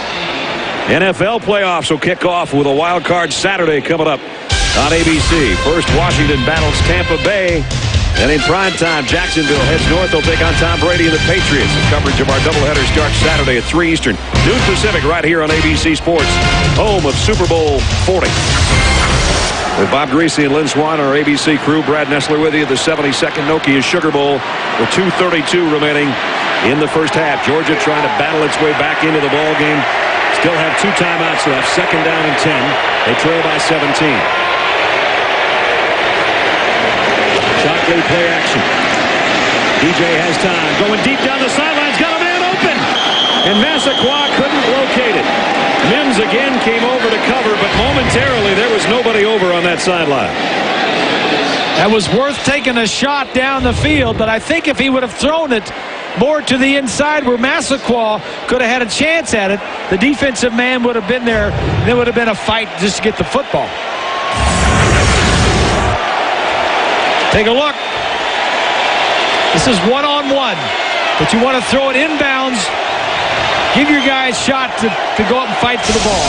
At worst, it'll be an incompletion. Depending on this play, still might be 2-down territory again here with 2:20 remaining in the half. 3rd and 10.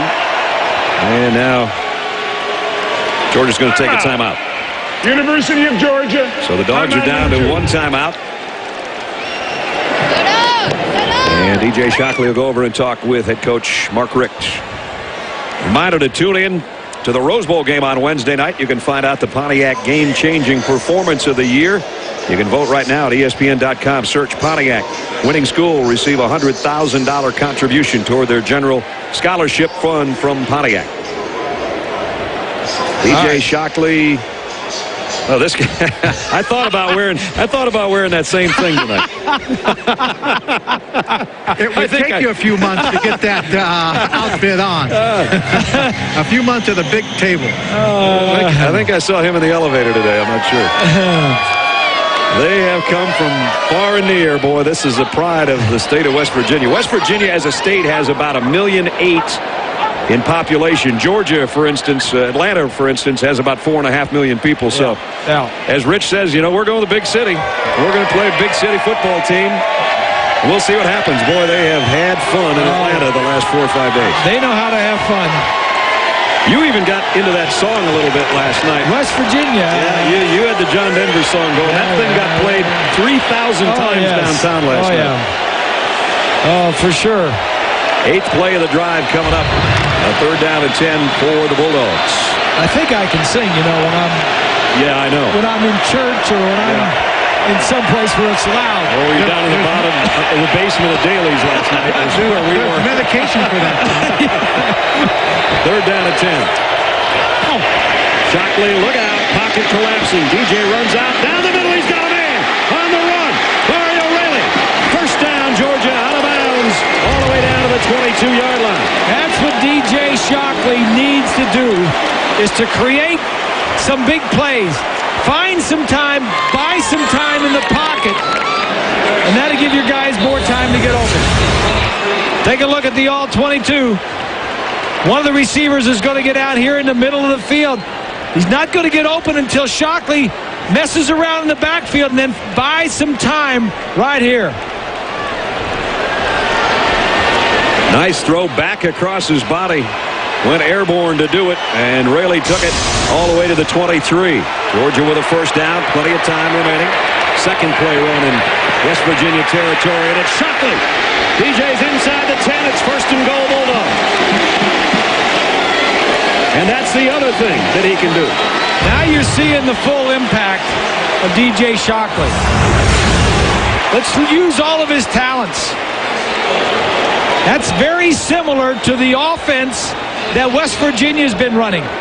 It's a tough offense to stop. You fake it to the back, and the quarterback is a runner. Most quarterbacks aren't runners. These two are. First and goal for Georgia at the 8-yard line. Brown is a tailback. They fake it to him. Shockley wants to throw. Plenty of time, and now running out of it. Got a man open. It's Pope. Down to the 4-yard line, a pickup of 4.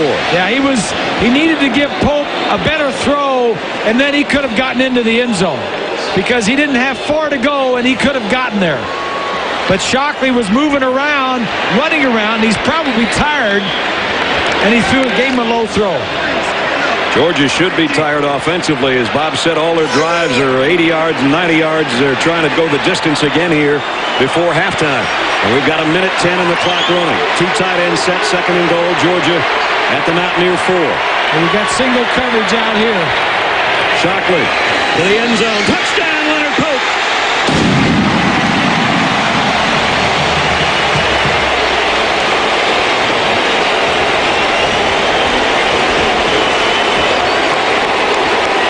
What looked like an early cakewalk, all of a sudden is a dogfight. 31-20 with the extra point upcoming.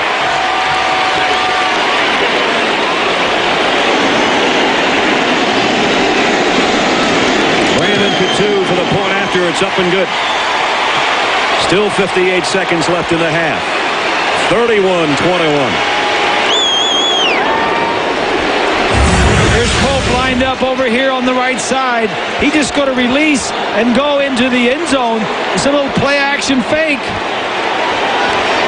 The all SEC tight end. That's too easy there.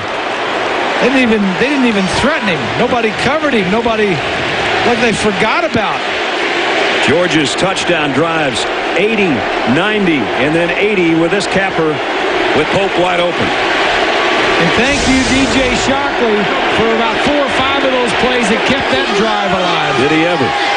Did it with his legs, did it with his scrambling ability, and then finally did it with his right arm. 31-21.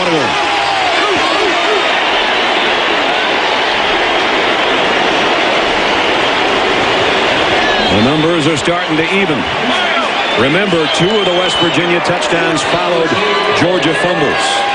Georgia has had to earn all 3 of theirs. Over 600 yards of total offense between the 2 teams in the first half. Coutu's kick is deep. 6 yards in the end zone. A little hesitation. Lewis almost brought it out and thought better of it. Coming up at halftime, AT&T first half music highlights with the Dave Matthews Band. I know who that guy's listening to. It's not us. It's Larry Munson. Yeah, Bulldogs. I don't know. That might be music on the iPod. I'm not sure. So now the Mountaineers at their own 20. And they are out of timeouts, remember. And let's see how conservatively they play this, or if they do play it conservatively. There's been nothing conservative about them so far tonight. They're in the gun. Yeah, I don't think they've got any conservative bones in their body for this offense. Slayton on the handoff. off, and he's met immediately by Charles Johnson.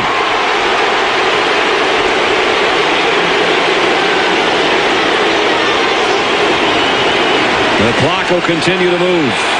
Georgia can only stop it one more time. If they get another stop, they might take a timeout. Unblocked. You got to block those guys in the red shirts. You're going to get one of those two hurt. You can't lose one of those two freshmen. Under 30 seconds. And now the officials stop play.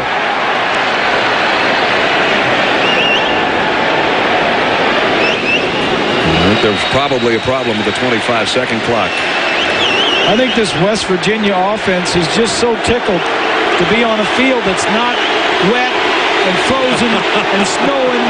You see their last game against Pittsburgh. Yeah. And some of the other ones. These are ideal situations. Hammer. Set the game clock to 42 seconds. 42 seconds. They want the game clock reset. And that brings a big cheer from the Georgia faithful. As the play clock is just now starting, so the difference is not going to be much more than it was. And now West Virginia looks like they're going to take a knee, but Pat White wisely is looking up there and using all the clock he can, which is down to 10.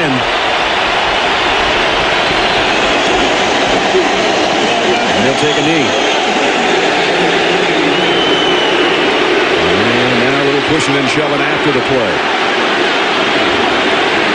Georgia is not going to take its last time out, apparently. But what a first half of play if you like big plays. West Virginia jumped out 28-0. Georgia bounces back with 21, and it is 31-21. Right now, West Virginia's Mountaineers at halftime. The momentum is with Georgia. Let's check in with Lynn Swann. Okay, Brad, thank you. Coach Rick, you made adjustments in the second quarter, obviously. You're looking at adjustments coming back for the second half. Those adjustments, do they have more to do with how Georgia's playing or not playing, or a reaction to what West Virginia is doing? Well, I give West Virginia all the credit in the world. They came out and knocked the heck out of us and scored just about every time they touched it, and took advantage of the turnovers that we had, penalties that we had. When we settled down offensively, we did a whole lot better. We got some momentum back, but we're still down 10 and got a long way to go. What would you do differently in the second half? Well, hopefully we won't turn the ball over, and maybe we'll get one or two. That'd be nice. All right, Coach. Thank you. Thank you. They did turn it over twice. Both of those were turned into touchdowns by West Virginia, but Georgia has battled back. Halftime of the 72nd Nokia Sugar Bowl at the Georgia Dome. West Virginia 31, Georgia 21. As we go to Tempe, Arizona, here's John and the guys.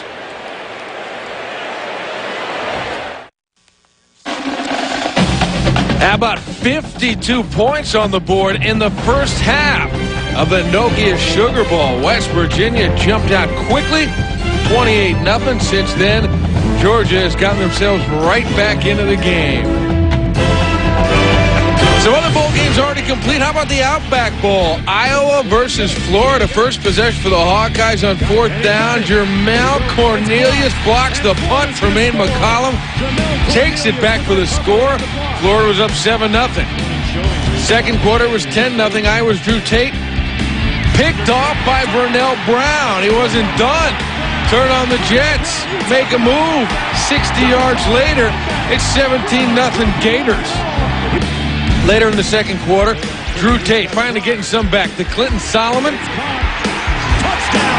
get him within 10 points. 7 seconds left in the first half. It was still 17-7. Chris Leak looking for Dallas Baker. Baker catches that one from 38 yards. Florida had the big lead, held on to win 31-24. Big day for Chris Leak. Had to throw 40 times to get his 279 yards. Did throw for 2 touchdowns, both of them to Baker, as Florida finishes the season 9-3. Baker had 10 catches on the day for 148 yards and those 2 touchdowns. Now to the Cotton Bowl in Dallas, Alabama and Texas Tech. First quarter, it was scoreless on Alabama's first possession. Brody Croyle, short pass to Keith Brown. He did the rest, 76 yards in all. Bama took the 7-3 lead. That's what they had at halftime anyway. In the fourth quarter, Texas Tech was down 7. Cody Hodges and Jared Hicks, 12 yards for the score, tied the game at 10. Now 5 seconds left. Tied at 10, a knuckling low line kick from Jamie Christensen. Career-long 45 yards at the gun. Wins it for the Crimson Tide. Here's another look by just that much. Alabama and head coach Mike Shula get the 13-10 Cotton Bowl win. In their all-time record 53rd bowl appearance, the Crimson Tide get their all-time record 30th bowl win and their all-time record 10th overall win for the 28th time in the storied history of the Crimson Tide. Brody Quirrell on the day threw for 275 yards and a touchdown. Bama finishes the season at 10-2.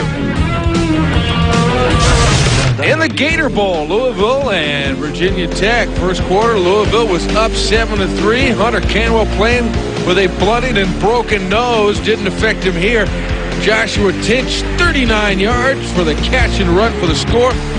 Louisville would eventually lead 24-13 in the fourth, but Va Tech on the comeback trail was within 3 when Marcus Vick would find Jeff King, 5-yard score, and Tech was up 28-24.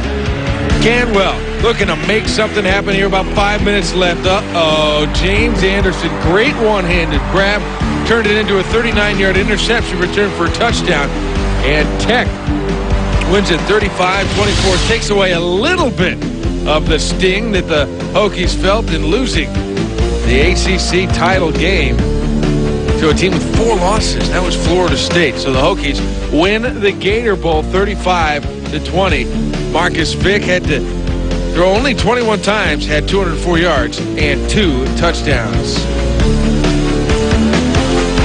That is just some of the story here as the Bowl Championship Series is underway. We'll tell you what happened in the Fiesta Bowl earlier when we come back.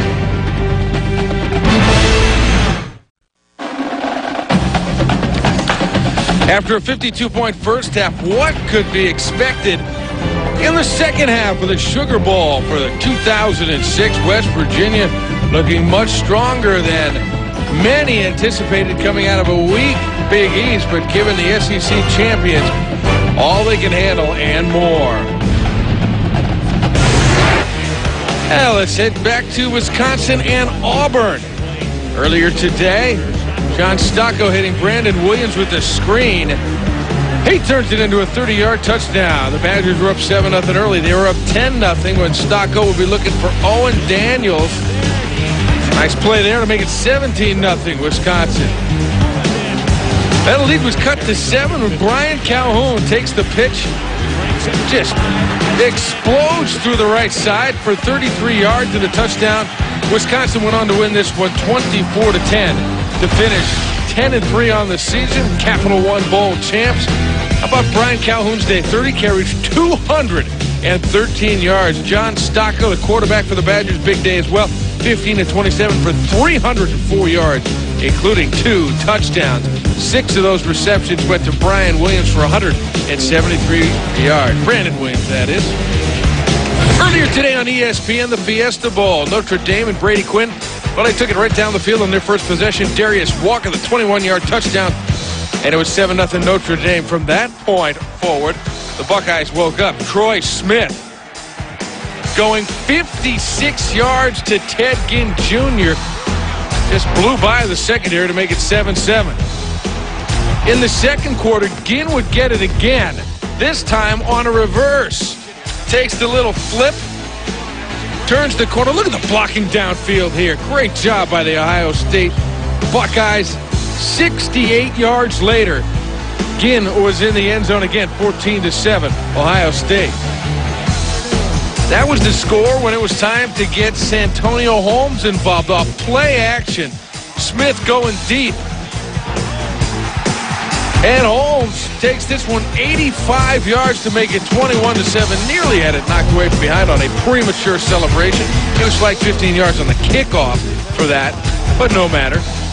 In the third quarter, Quinn, Darius Walker, touchdown, Irish. extra point was missed, so it was still only 21-13 in the fourth quarter. Down 14, Quinn finds Walker again on the sweep. He takes it in. Looked like he fell short and was ruled not a touchdown on the field. It was subsequently reviewed. Watch the position of the football. All it has to do is cross the line ever so slightly, and it appears to do so there. On the replay, it was overruled, turned into a touchdown. It's a 7-point game when Antonio Pittman says, not anymore. Split through a seam and went 60 yards for the score. That gave the game its final margin, 34-20. Huge plays on the day for the Buckeyes. Ohio State had 4 touchdowns of 40 yards or more, if you could believe that. Troy Smith, a monster day, 19 of 28 for 337 yards and 2 touchdowns. Also carried it 11 times for 76 yards. How about the day from Ted Ginn Jr.? 8 catches for 168 in the score, 2 carries for 73 and another score. The Buckeyes leaving no doubt about it, beating the Fighting Irish of Notre Dame. So that's the first BCS Bowl in the books here on ESPN. The second is Georgia and West Virginia. The Mountaineers lead it by 10 at halftime.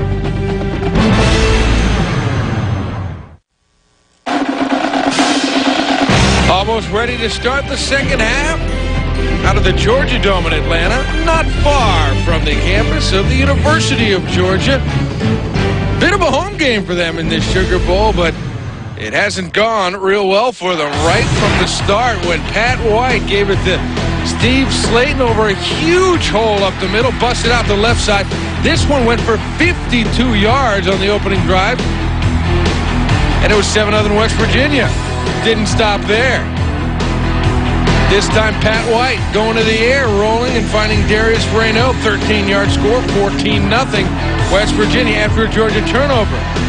This time Raynaud on the reverse, runs it in for the score. 21-0 in the first quarter. Mountaineers in the second, didn't stop there. White gives to Slayton, this time 18 yards, and the Bulldogs were down 28-0.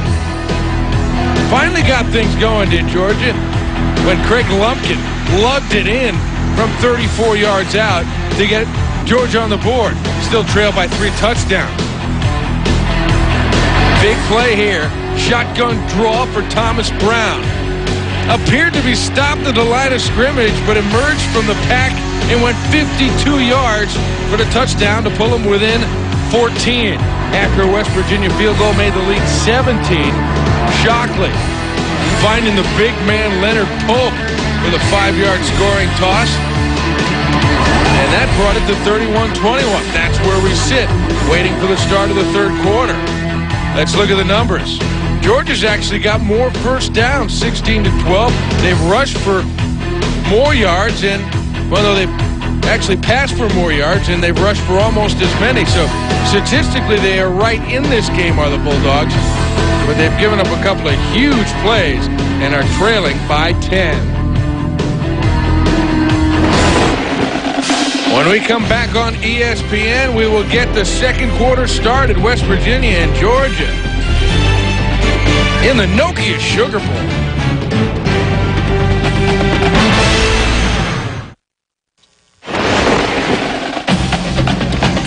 Vince Young and the Texas Longhorns have a chance on Wednesday to prove that they're better than the USC Trojans.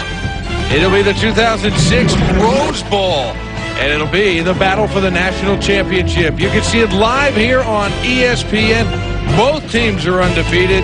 This is the undisputed national title game. USC, the Trojans versus the Longhorns of Texas. Check the time in your area of the world. You won't want to miss this one. An awful lot of firepower, a lot of talent on the field on both sides. And that'll decide the national championship. We're going to get you back to West Virginia and Georgia at the Sugar Bowl to start the second half. 21 West Virginia leads Georgia. It was 28-0 at the beginning of the ball game, and Georgia dug themselves out of a hole and got back in the ball game. Welcome back, everybody. Brad Nessler and Bob Greasy And, you know, I don't know if it's a game of inches, partner, but there was a couple big plays in that first half. One was 3rd and inches, and one was 4th and short. Georgia converted to keep in, and they kept West Virginia out of the end zone on the other one. Georgia stopped West Virginia, forced them to go for a field goal, and then they turned around. Here it is right here. They stop them, stuff them, and then West Virginia goes for a field goal and makes it. And then later on, Georgia goes down next possession, 4th down, and goes for it, makes it, goes on and gets a touchdown. Georgia has to go 80, 90, and 80 to get back in the ball game, and they pick up a 4th down situation. You know, 52 points, we understand, they just told us, is a BCS record for 2 teams combined in the first half of play. I think we got some fireworks left, don't you? I hope so. I was a little worried when it was 28-0. But I don't, you know, neither defense has stopped the other team's offense. Georgia got theirs going. They've scored the last 3 times they've had the ball. And West Virginia scored 5 of the 6 possessions. So Georgia's still trying to figure out that West Virginia spread. Yeah, West Virginia just seemed a little bit frustrated near the end of the half. They had a couple of timeouts they had to use. Ended up with only a field goal instead of a touchdown. Meanwhile, it seemed like the momentum was Georgia's as it headed to the locker room. Well, I'm not so sure. I think they had a little bit momentum than the other team, but we're going to check that out here in the second half. We'll find out. This spread's got me convinced. These 2 young freshmen running, I'll tell you. Well, West Virginia's going to get the football first, too, so we'll see them on offense, and DJ Shockley can only wait and look up and hope that his defense can somehow slow down the Mountaineers' offense, something they've been unable to do except on that one 3rd down and inches situation. After Schmidt, the fullback, had rumbled for 54 yards to get him down. They came up with a 3rd and short, and they made a big play, and they forced a field goal, and then they went down and got another touchdown. So 31-21, Coutu to kick off.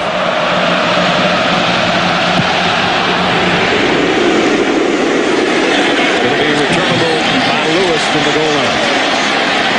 Lewis, he's almost got around that corner. Georgia closed the door on him, though, at about the 21-yard line. Let's check in with Lynn.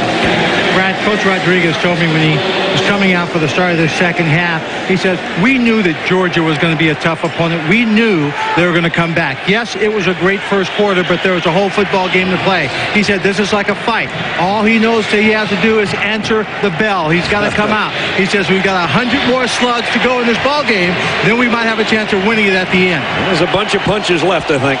I'm impressed with that young man right there, Pat White, the redshirt freshman that has taken over this squad. This is his 5th start here tonight, and he is doing everything he can for that offense. How good's he going to be in a couple of years? Oh, boy. Wow. From the 22. They give it off to Slayton. Slayton cuts it up. Runs into Georgia's defense in Quentin Moses. Statistically, in the first half, it was so lopsided early, and then as we showed you as it went along, it got more and more even. And in fact, Georgia had more total yardage. Remember, they dropped it twice. See the turnover story down there, the second from the bottom. Yep. Those both turned into touchdowns. 14 points, that's right. And then the battle of the field position, where you're starting from, we've been telling you, Georgia has been starting inside their own 20 all night. Here's 2nd down and 9 for the Mountaineers. Their opening drive of the 3rd quarter. White's going to throw a quick one and got it complete to Miles. He's got another West Virginia first down. Miles and Renaud have really done a nice job. They don't throw often, but they throw effectively. Well, they've got this little thing going that Georgia's. Here's Pat White, the same pass that he just hit. He was, 8 of 9 in the first half passing? Including that touchdown to Renaud when he split the 2 safeties for Georgia. So first down out at the 37. And immediately they improved their field position again.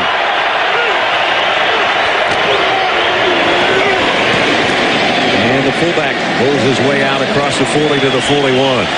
Jedrick Golston made the stop on Owen Schmidt. Schmidt's a big fella, 6'3", 250-pounder.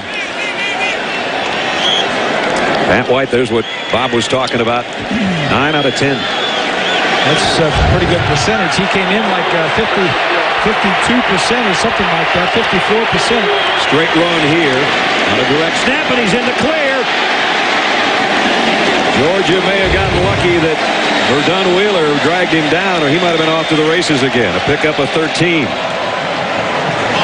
Let's talk about the Home Depot coaching adjustments. What went on at halftime, do we think, Bob? Well, you know, obviously Georgia's got to slow that running game down. In West Virginia, you got to put more pressure on Shockley, force him into mistakes. They've gotten 2 turnovers. They need more. White. They haven't gotten a real good hit on him either. He's not only fast, he's shifty enough to always be a little bit sideways, never take a real big hit. As we talked about, when he and Slayton grow up together in this Mountaineer backfield, if they stay healthy, they're going to be something special. Well, Rich Rodriguez said about Pat White, he says he's as fast as Rasheed Marshall, but he's got more wiggles. Yep. Rasheed Marshall was the quarterback last year, the player of the year for West Virginia in the Big East Conference. 2nd down and 7 at the Georgia 42. Now Schmidt again. So they give you a little bit of the speed and that wiggle that Bob talked about, and then they give you the big fella.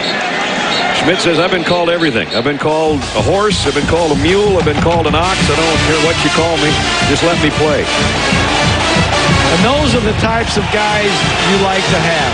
I mean, the 5-star recruits, sure you want to go after them, but you got to get some Schmitz, and you also got to get some Steve Slaytons. Slayton wasn't a high-profile recruit, but boy, I tell you what, he turned out to be the top recruit of this whole class. Georgia's defense would like to cage Pat White right here. They do.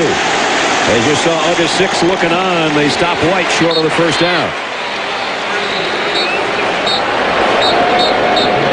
This may be one of those areas where you go for it on 4th down, too. They're bringing in the fullback. Kind of no man's land. Too deep for a field goal. They feel like they might waste a pooch punt. So it appears they're going to go for it. Just inside the Georgia 37. You see where the first down marker is, right at the 35. White's got Pernell Williams and Schmidt back there with him. Take it back, gets Slayton, and Slayton's got the first down. Tony Taylor made the stop, but it's first down for the Mountaineers, and they move the sticks. Let's check in with Swanee. Oh, Brad, Georgia's number 30, Keelan Johnson, is the backup safety and special teams guy. Has a concussion, won't be back in the ball game. But for WVU, they've lost Rashawn Bolden, number 82, the wide receiver, has a broken bone in his left foot, and definitely out for the rest of the ball game. In addition to Redwan Malik, hyperextended knee, he's being evaluated. Here's one wide receiver that is still healthy and has been doing a heck of a job tonight, Darius Renaud. And a penalty marker on the play.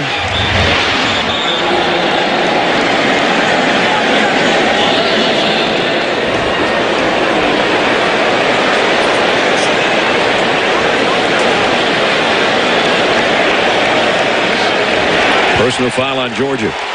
Not what they need. Mark Richt keeping his cool on the sideline. Personal foul on the defense, number 17. 15-yard penalty, automatic first down. It's always good for the officiating crew.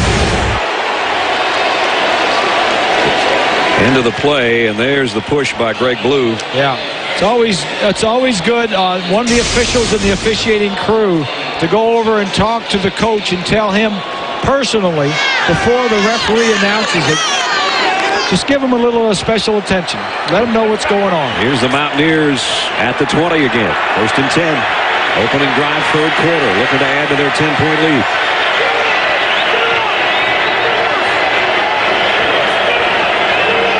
White, a second trip up to talk to his offensive lineman. It's Schmidt, left side. A big fella hard to bring down. Inside the 15.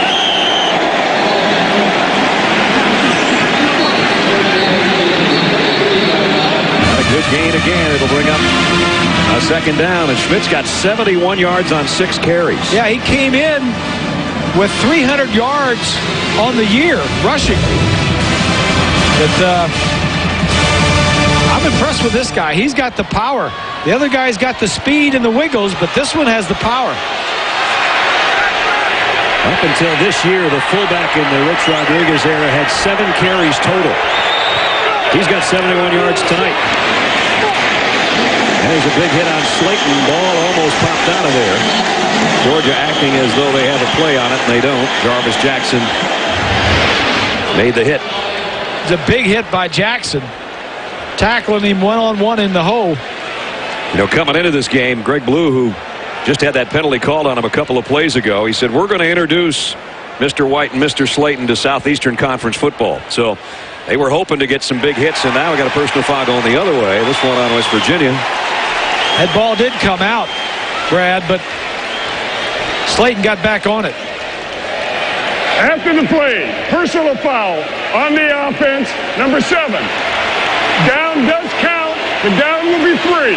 15-yard penalty from the end of the line. Wow, that's really big. The down stays the same. Brandon Miles, the wide receiver, is the guy that got called for the personal foul, and that'll back it up all the way to the 28-yard line. Now it's going to be 3rd down and about 18. Big difference. Now let's see if they'll put it in the air. When they've thrown it tonight, they've thrown it very effectively. White shifts Slayton over now to his left. 3rd down and long. White wants to throw back. Georgia almost had him trapped. He gets away once. He doesn't get away twice. The same guy stayed with it. Quentin Moses. He leads the Georgia team in sacks. That's number 11 and a half. He almost had 2 on the same play. He wanted to throw this ball back. Watch, he's going to fake to Slayton. Now he's going to look back to the right side. When the throwback. Now he's just trying to make something out of nothing. How about Moses staying with it? Yeah, he tripped him up. Phil Brady will probably do the pooch kick. Here it comes. Looks like a good one. Boy, was it ever. Looked like he dropped it inside the 5 unless they bring it out a little bit farther. No, they're still walking up. Maybe it wasn't as good as I thought. It's at the 9-yard line, though. 28-yard punt. Georgia finally got a stop. They've got the ball back. They got a big target in their tight end. He might be used when they get it when we return. 8:49 to go 3rd quarter.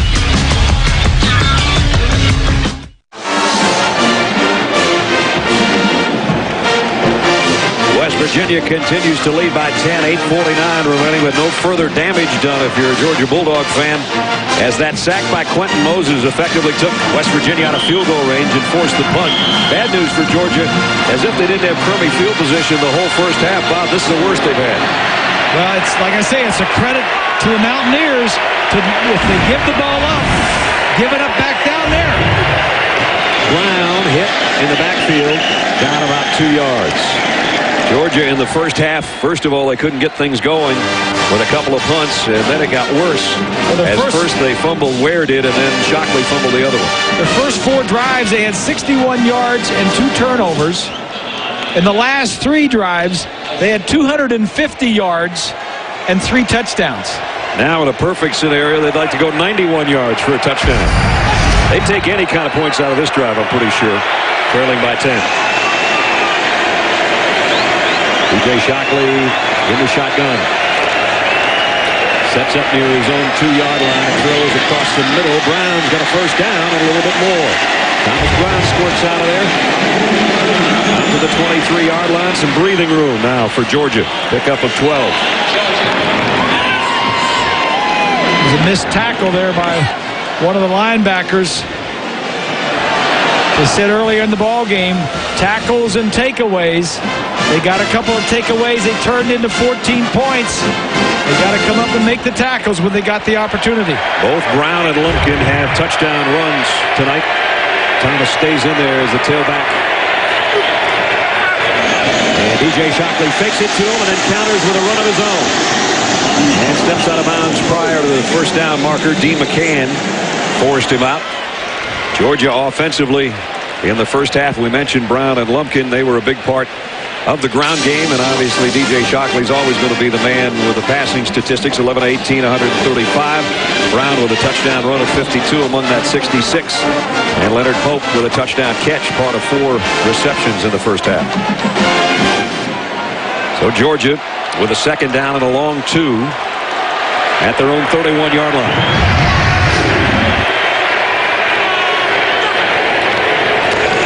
Brown again a first down. Needed 2 and got 3.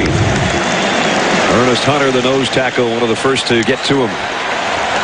There's Big Leonard, 4 catches so far in the ball game.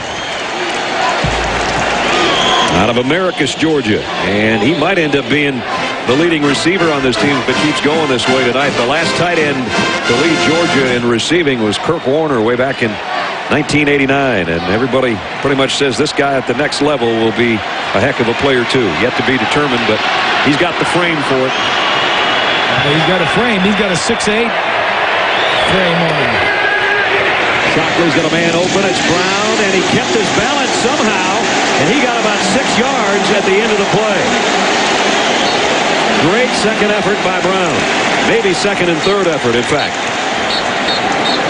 Well, Brown must have been watching some ESPN Classics or something of Randall Cunningham, being able to get a hand down and keep that balance as he gets on the sideline.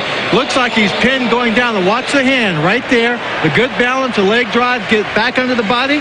Couple extra yards. Remember, he got hammered by Jay Henry, the linebacker, on his long touchdown run and kept his balance just like that and bounced it outside and went the distance. Wicks, the strong safety, missing the tackle. First down, Georgia. Shockley play action. Sets up and fires. Incomplete, intended for Pope again. That's poor posture, poor throwing motion there. Got to move your feet. Keep your feet moving. Your head moves around. Your eyes look and find somebody. But when you find somebody that's a little bit different where your feet are, then you got to adjust your feet and shoulders and throw the football. 10-1 as a starter, DJ Shockley. Remember, he missed the Florida game. Joe Tereshinski started that game. Georgia lost that. The only one that DJ lost this year was to Auburn. They gave up the same amount of points as you're looking at on the scoreboard right now. 31. They lost it in a one-point game. Here comes a blitz. Shockley in trouble. Throws wide sides. Got a man. Complete. Mario Raley, who had a big catch earlier, is out of bounds about a yard shy of the first down. Here's a big 3rd down and 1 coming up. Georgia is slowly moving away from their own end zone where they started this drive and has started every drive.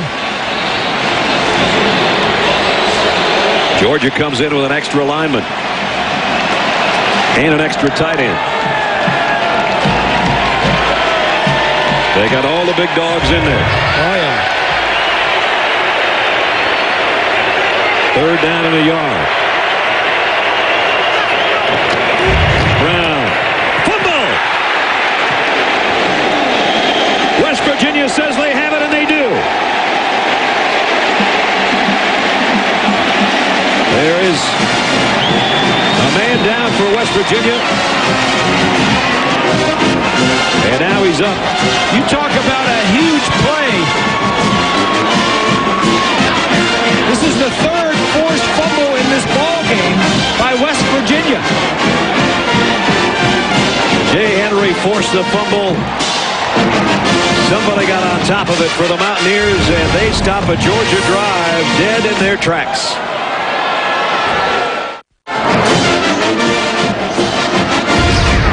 Now let's take a look at the Jeep rushing playbook. All right, watch the offensive line do some work now. These 2 guys right here are going to block here and there. These 2 guys are going to block here and here. Now let's just go ahead and run it, and I'll show you. And watch the way they work in tandem. See, these 2 guys got those 2. Those 2 guys got those 2. The line slides and runs through. Look at them. Everybody stays with their man. That's offensive linemen working together to get a job done. Jay Henry forced a fumble. Eric Wicks recovered it. Thomas Brown put it on the turf. And West Virginia's got it back at the 47 with a first down. They've scored touchdowns after the last 2 fumble recoveries, remember. Flags are down here.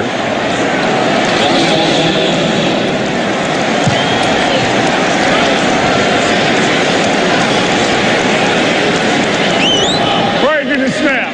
Ball start on the offense, number 7. 5-yard penalty, still first down. You know, we mentioned early on that West Virginia is 10th in the nation in turnover margin. They had a plus. They have a plus 11 coming in. Yep. They're up to plus 14 now. So the false start makes it 1st and 15. Back at the 42. On the option. White's going to keep it and go down. That time he just ran into congestion and slipped down. Well, they had more red shirts over there also. You know, it's funny when Mark Richt go into the locker room and talk to Swanee. Swanee said, what do you expect in the second half? He said, well, they've got 2 of ours. Hopefully we can get a couple back. And instead, Georgia has turned it over for the 3rd time. Now they're just hoping that unlike the first 2 fumbles, they don't give up another touchdown. Yeah, and it's tough to win when you don't win the turnover margin. No doubt. And this time Georgia's got Schmidt wrapped up as well as he got to the 45-yard line. Here's a big 3rd down and 12 coming up. Last time they had 3rd down and this long, it was actually 3rd down and 18. And White rolled to his left and wanted to throw back to his right. And that's when Quentin Moses came up with the big sack. So they haven't been in a 3rd and long situation too many times. Yeah, they don't want to be in this situation. They are not a drop back passing team. They want 3rd and 5, 3rd and 4. They don't want 3rd and 12. She wants to stop. 3rd and a dozen. White in trouble in the pocket. They're going to get to him this time. See, that's not where he is at his best. All that stuff for him, 1st and 2nd down, when he's faking to Slayton and going on the outside and all that, he is not a pocket passer. Take a look from behind Skycam. Offensive lineman, see if Slayton can pick up the blitzer on the outside. Does it a little bit, but not very good. And now punting situation, the first 3 and out of the whole ball game for West Virginia, and for Georgia it couldn't have come at a better time. 4th and 16. Look at this. That's the old swinging gate. I think they had some guys swinging too early. Dead ball, false start on the offense, number 23. 5-yard penalty, still 4th down. So now it's 4th down and 21. They had half the guys lined up. I don't know what kind of formation that was. Here's the center right here. All the other guys are way out here on the left. There's a swinging gate. He opens the door for the snap. Yeah. They're doing the same thing again. And we have whistles again. Well, if this one's on West Virginia, they're going to be back by their own goal line pretty soon. Probably not enough guys on the line of scrimmage. Dead ball, false start on the offense, number 23, 5-yard penalty, still 4th down. Well, I was going to start to say the first penalty on a special teams play tonight. That's 2 in a row now.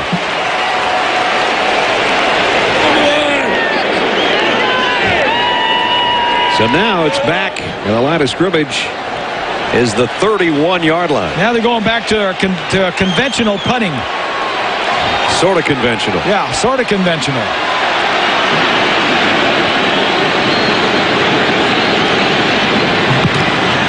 And again, the rugby-style kick. And going to be fielded on the hop. A dangerous play. Oh, man. Thomas Flowers. You talk about guts or lack of smarts. I don't know which. So DJ Shockley's chance again as final instructions from Coach Richt. And the Mountaineers and Mike Florello will be looking to stop the Georgia offense. 31-21 when we come back.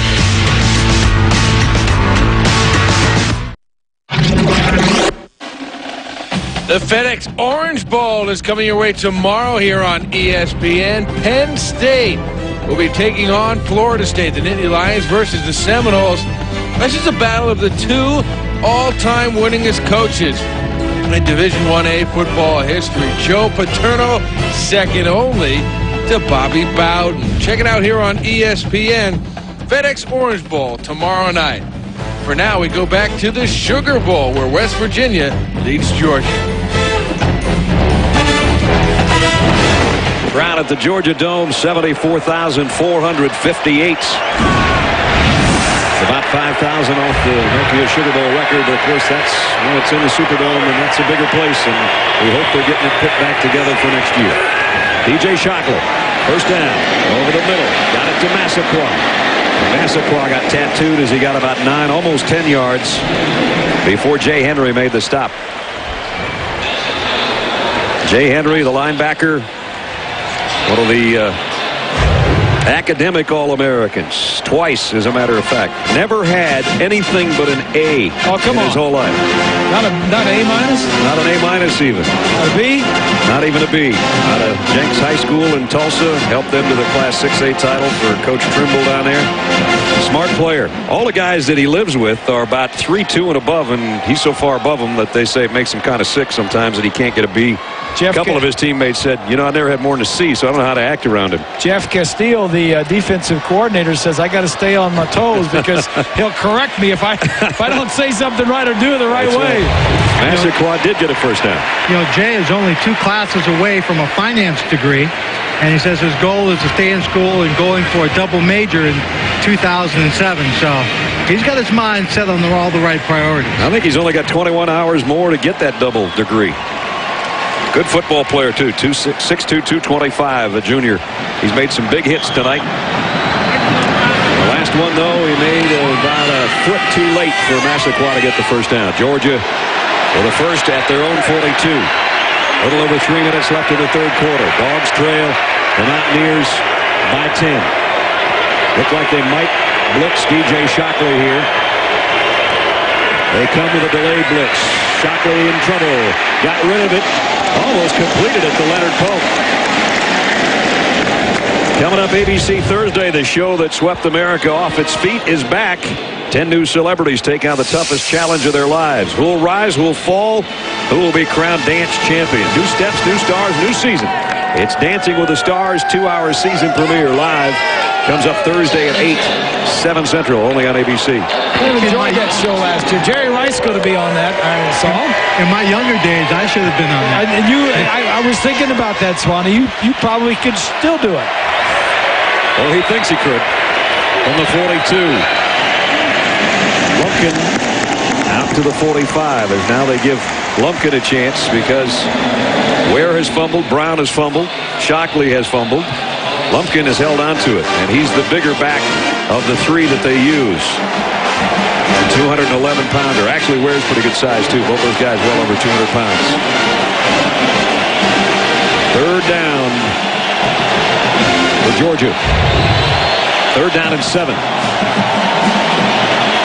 Georgia is 3 of 7 converting third down conversions. Only 2 wide receivers. Blitz coming. Shockley steps up in the pocket. Now trying to find some room on his own. DJ Shockley's got a first down. Inside the 40. All the way down to the 34-yard line. Now, you don't teach that. That's just a big play that DJ Shockley makes for himself.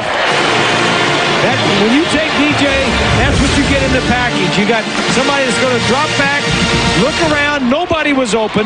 The protection is there. He steps up. He looks around. Nobody's covered, so, all right, let me go up and see if I can get a first down. DJ's got 71 yards rushing now. He was the MVP of the Southeastern Conference Championship game in the win over LSU. Threw a couple of touchdown passes to Sean Bailey in that one. Now look at his numbers here. 71 on the ground, 176 in the air. Less than 2 minutes to go. Third quarter. Shockley loads and fires to the end zone. Man there, got him! Touchdown! A.J. Bryant!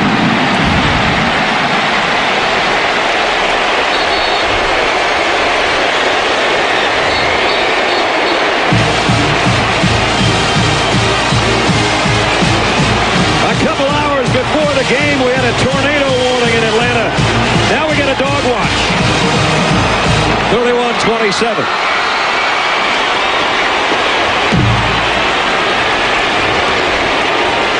Brandon Coutu, the extra point is good.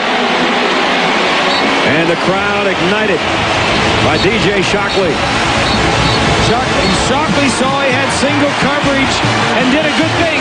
He just threw it up, and he trusted that Bryant would take care of him. Bryant not only took care of him, but he caught the touchdown.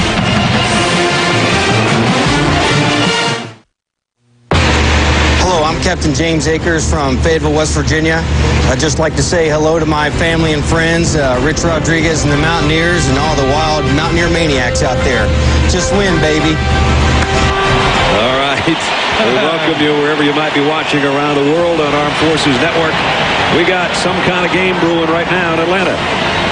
Bryant on a 34-yard touchdown pass from DJ Shockley. As Bob said earlier, Georgia can score 28. Can they stop West Virginia? The answer so far, yes and yes. We still got a long ways to go. Minute 44 in the third. Rivers and Lewis are back deep. At the goal line, it'll be Antonio Lewis again. And Lewis cut down as he got to about the 21-yard line. Georgia was down 28 points in this game. We told you that was their biggest deficit of this year. It's one of the biggest deficits that any team's ever come back in a bowl game to win one. Marshall beat East Carolina coming back from 30. Georgia came back from 25 down back in the Outback Bowl against the Boilermakers in 2000. And North Carolina State defeating Minnesota that same year, coming back from 24 down. Georgia again trailed 28-0 at the beginning of the ball game. Now it's 31-28. None of these players were on that Georgia team in 2000. That's true. Neither was Mark Richt.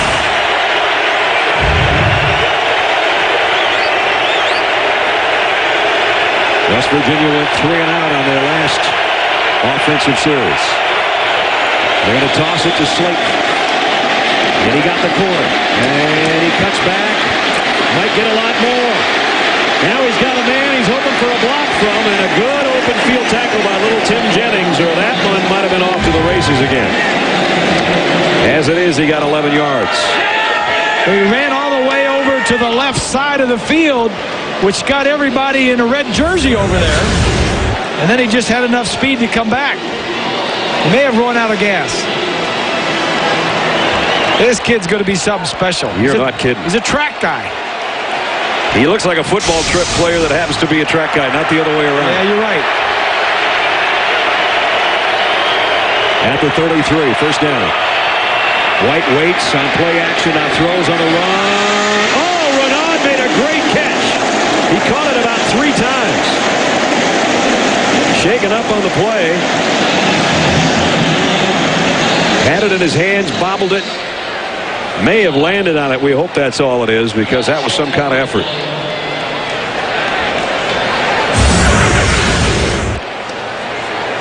Great catch. Catches it once, twice. Boy, what an effort to stay with it. Yeah, I don't know what. I'm not quite sure unless it was his shoulder. I thought maybe he landed on the football, but it didn't appear that he did. His leg got, I think, got pushed back up. He may just get lost some wind. Well, it's hard to tell right now, but what I will tell you about that catch, boys, is that he sold out for the catch. You always look at wide receivers trying to make difficult catches, and you see some guys who kind of lay out for it, others who don't lay out for it, and they just kind of short arm it.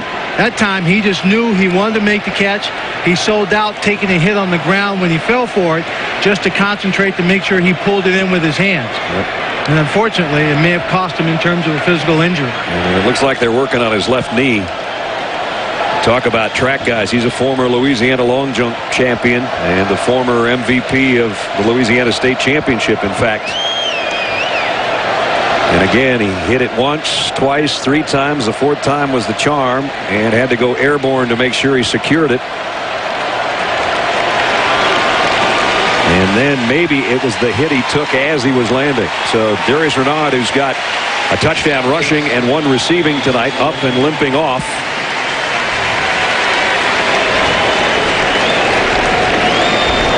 He's from the New Orleans area. His family, one of the many, of course, evacuated to Texas during the hurricanes. And that's the reason that we're here tonight instead of the Superdome. There's his numbers on the night. Yeah, he had caught a bunch of balls this evening. He only had 24 catches coming into the night. He's already got 6 this evening. Keep in mind that number 82, Rashawn Bolden, broken bone in left foot. He's out, so that's 2 starting receivers for West Virginia who are now out of the ballgame. Yeah, good point, Sean. Ties his career high. Darius Renaud with his 6 catches that we're talking about. West Virginia's offense came rushing up to the line. They wanted to snap the ball, and they didn't realize that their wide receiver was still only at the hash mark, trying to get to the sideline, limping. Now they're set offensively with a first down after his catch at their own 47-yard line. They lead by 3. Final minute, third quarter. Slayton straight up the middle. He's got almost 10 more. He maybe does. Boy, they're having a hard time bringing him down. And he could indeed have another first down. He does. So now back into Georgia territory for the Mountaineers. And again, you see they go without the huddle. Similar to what, as Bob said, Sean King did at Tulane. Woody Dantzler and Brandon Streeter did at Clemson when Rich was the offensive coordinator for Tommy Bowden. Both places. Now it's White. And White this time is going to get wrapped up by Jarvis Jackson. Easy up, bro.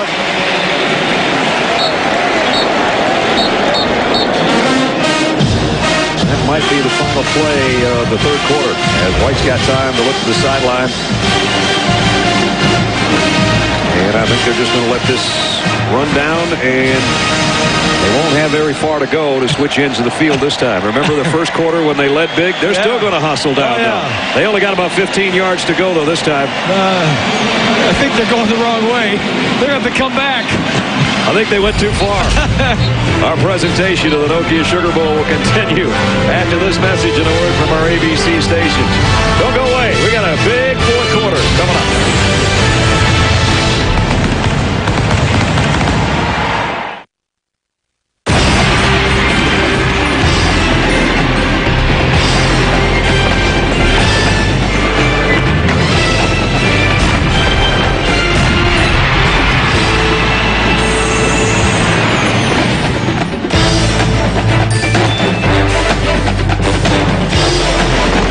To 31-28 as we head into the fourth quarter.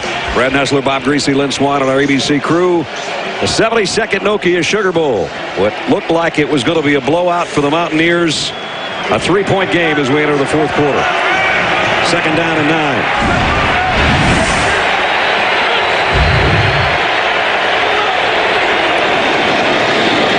Schmidt, the fullback, inside the 40. And he got about 4. We'll bring up third down and 6. And now every third down situation and every ensuing possession becomes pretty big now that the game is tight. Georgia has not given up points in a while now after giving up 28 in a hurry. Georgia getting some fresh defensive linemen in there. This is not a hurry-up offense. It's just a no huddle. He's been sacked on third down a couple of times tonight. This time he gets away, and he's got a first down. He got a flag. Flag on the play as White got to the 31, and it is going against West Virginia.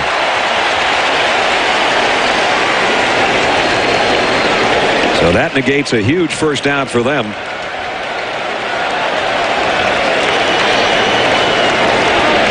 Holding on the offense, number 76. 10-yard penalty, previous spot, still third down. That's going to bring it outside the 45-yard line. It's Moses, the center. He was, I think he was second or third team All-American. Moses moved in. Watch the center. Number 76. Okay, right here is the hold. Right there. He got him. Now it's backed up to the 49. Third down and 16. White in the pocket, got a big hit as he let go of the ball. Incomplete. Intended out there for Vaughn Rivers. And Ellerbe is the guy that put the heat on Pat White. That's a good throw by the young quarterback, though. He was under pressure, but he got the ball down the field in the area. And if you're going to miss long where it's safe. Ellerbe with a good rush. Phil Brady to punt.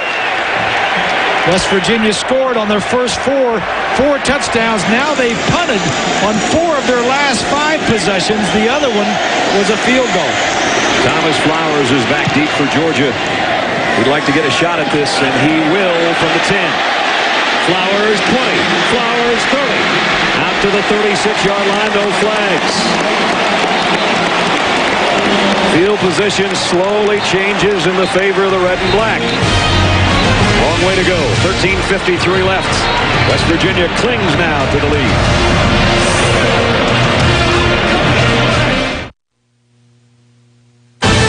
You're watching the Nokia Sugar Bowl on ABC Sports.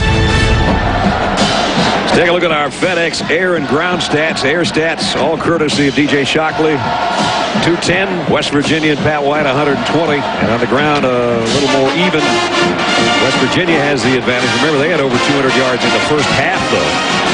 They were right around 210 in the first half. So Georgia's closed the gap in the rushing category as well. Now Georgia's got a first down, trailing by 3 at their own 37-yard line.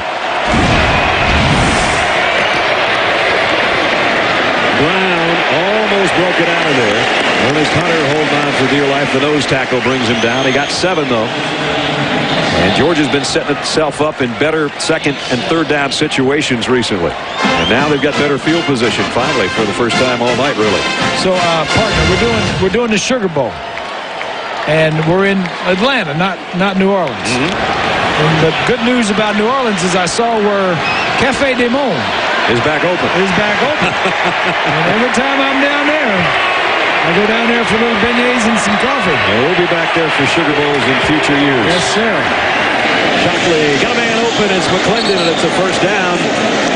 Or did they say he did not catch it? Excuse me, it's incomplete. He had a little pocket back there. Just couldn't quite get to it. Hit the ground. He never did have possession of it. So now a big third down. They went from 2nd and 3, where they had the opportunity to do a couple of different things. And now a third down that they desperately need. This was almost in that area where Mark Richt went for it on 4th down earlier in the ball game. Right. I don't think he would do that now. I doubt it. Shockley complete. Oh, what a hit. The ball is out. Pope had it wrapped up and then got tagged over there on the sideline. Yeah, this is on Shockley. He has got to give Pope a better throw. You got to get that ball better to get him up high where he can take it and do something with it. Now, you don't want to make him 5'3" when he's 6'8". This ball may have been deflected, yeah, and it was.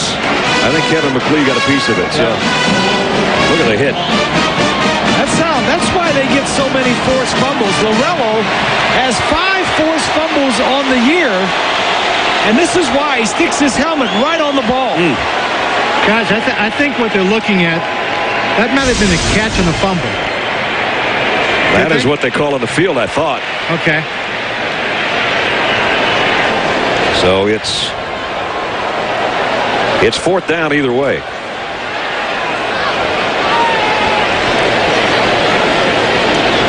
Ball was fumbled forward and out of bounds. The game clock will start on the ready for play. So it is a fumble. It's a 4th down and a yard. And we said Mark Richt maybe wouldn't go for it. It looks like we're wrong. Yep. I like this. Go ahead and play. Like you said, Bob, it's the last game of the season. Yep. And now Mark Richt is upset on the sideline. And I don't know if he called a timeout or not.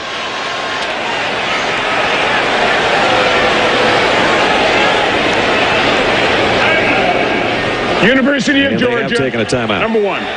He was kind of upset with one of the officials over there. I don't know why. I think maybe. I don't think he liked that they changed the spot on the line of scrimmage. I don't know if you noticed that. But when they went ready for play, they backed the ball up about 2 feet, if I was watching right. They had 13 seconds left on the 25-second clock. He's not happy about something. I think it might be the spot. I think right before the snap, they moved the football back when the center was about to get over it.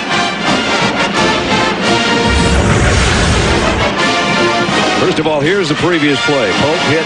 His forward progress is going to take him just about to that yard line, and then the ball comes out in the very same spot. Well, give or take a few inches anyway. And where'd they mark it? I thought they marked it inside the 46 when they were about ready to let the center come over the ball. That's when I think they moved it from the middle of the field, or the umpire standing right now. They slid it inside the 46. I think that's what got Mark upset. Yeah, it should have been inside this side of that little white stripe. I think that's what his complaint was. Where the official's foot is right there. But I don't think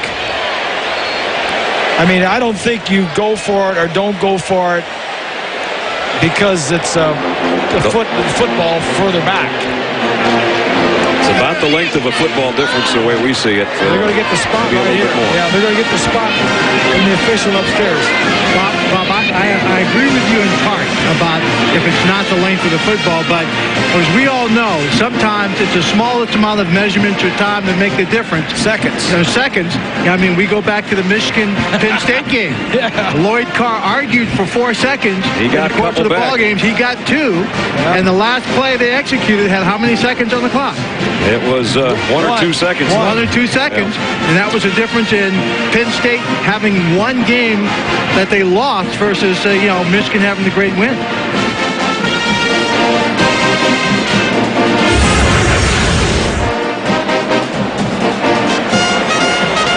There's the spot. Yeah, he moved it 2 lengths of the football. He picked it up and moved it, and the reason he did it was because of the guy's foot up the top.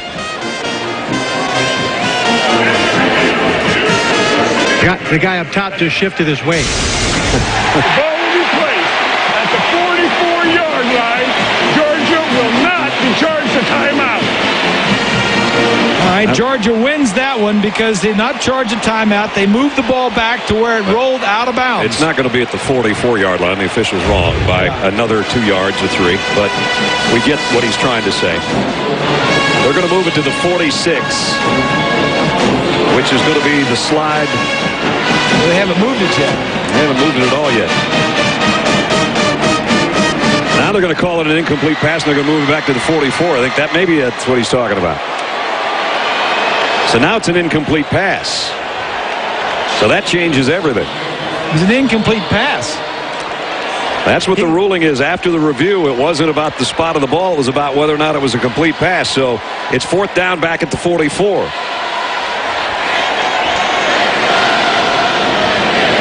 So Ely Kelso will have to punt.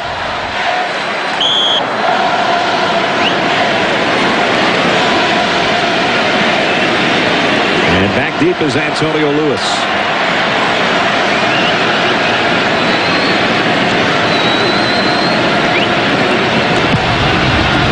Nice kick. Hung it up way up there. Too well kicked maybe. No, maybe not. Georgia knocks it out of bounds at about the 2-yard line. Couldn't have been a better punt. Pat White's ready. We invite you to check your local listings for your next edition of Sports Center. Every night we recap all the top stories from around the world of sports. We'll have all the highlights and scores as well. As Bowl Championship Series weeks begins today on ESPN. We've already had the Fiesta Bowl champion. Who will be the Sugar Bowl champion? We'll find out. It won't take too long as West Virginia and Georgia battle it out. I can tell you the dog pound down there in the end zone is not going to make it easy on Pat White. West Virginia lines up at their own 5-yard line, and that is almost all red and black in that end zone down there. Well, there is red and black almost the entire stadium. That's not to say there's not any yellow. There's a lot of yellow also.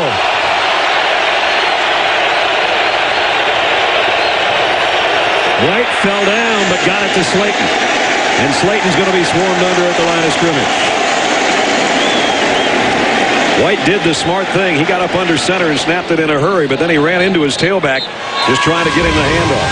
I think what normally happens there when that is one of the offensive linemen takes a drop step and steps on the foot of the quarterback. I think the right guard that time may have done that. Stanchek. Would they throw from their own end zone when they don't throw very often? 2nd and 10 from the 5. Slayton, and again he's dropped this time for a yard loss. Jarvis Jackson with the stop. Swanee. Well, Brad, you mentioned the fact that they're backed up and the Georgia fans are yelling and screaming. Number 76, Dan Moses, the center, he snaps the ball on his own cadence. So he's not listening for a snap count. from his freshman quarterback. What he's getting from him is a ready signal, and then after the quarterback, if he got the offense set and he signals that he's ready, then Dan Moses snaps the ball when he's ready. So therefore, the offensive line is just looking at the ball, not listening to anything. Deafening down there in that end zone right now. White straight ahead on his own. Georgia can't bring him down, and he gets a first down. That is huge. That is a big run on 3rd and 10. He gets 13 yards. So that quiets the crowd in the end zone. Take a look from above. Just a quarterback draw or quarterback trap to the left side. And they weren't throwing it out of their own end zone, that was for sure. He just grabbed number 65, Jeremy Sheffy, and said, I'm going to hold on to your rear end. Let's go.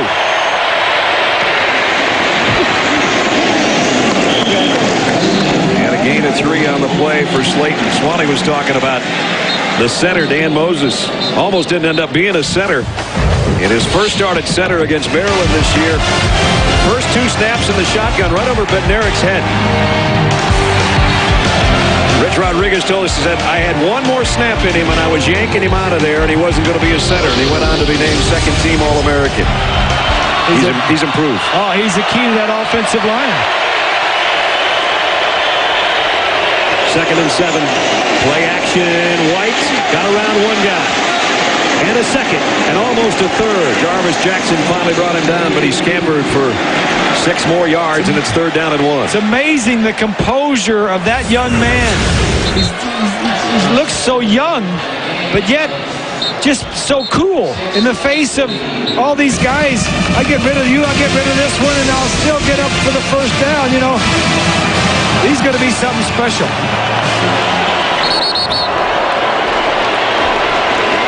And the officials. Georgia had to call a timeout. Georgia's going to call timeout. University of Georgia, timeout number 1. Georgia trailing in the ball game and have to use a timeout.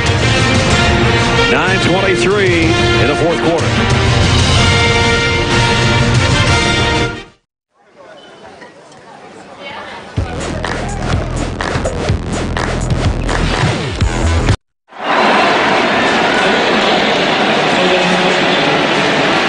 Quarter, 9:23 to play, 31-28. And West Virginia's got a 3rd down and a yard to go with the ball at their own 27-yard line.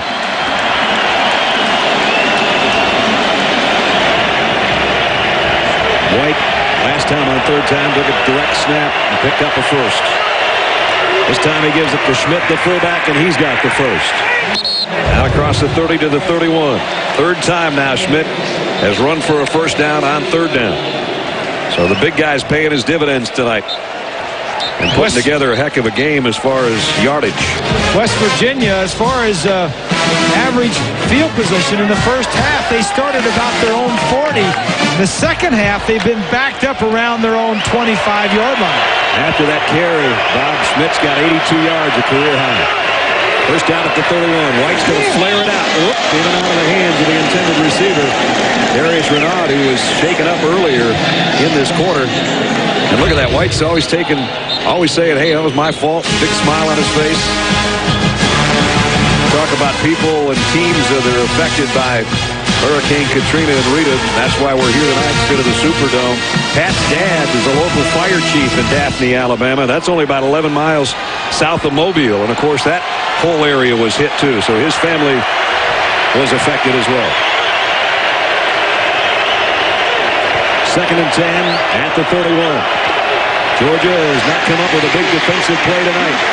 Almost a face mask there, I think there was. Flags fly all over the place. As Pat White's head does not go in that direction without some impetus from somebody. Personal foul, face mask on the defense, number 95. 15-yard penalty, automatic first down. So Jeff Owens, a defensive lineman who made the All-SEC freshman team. Let's check in with Swanee. Well, I'm standing on the Mountaineer sideline where the original Sugar Bowl trophy that was made in 1935 is located. Interesting story. Greg Blackwell, who is the director of communications for the Sugar Bowl, and Paul Houlihan went in after they were evacuated, came back to the Sugar Bowl to recover some things out of the Superdome that were there. The room was absolutely looted. It had been guarded by the 82nd Airborne, which Greg was a member of the 82nd Airborne 2 decades ago. The only thing they didn't take or destroy was this original priceless trophy. He took it, and Paul Houlihan will get to call this play, Brad. That trophy might be going to West Virginia.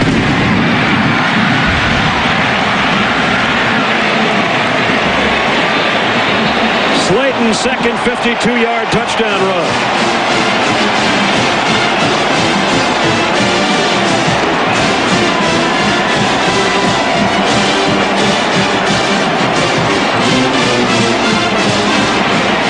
.187 yards for Slayton. It's just good blocking up front by the offensive line. McAfee in for the point after.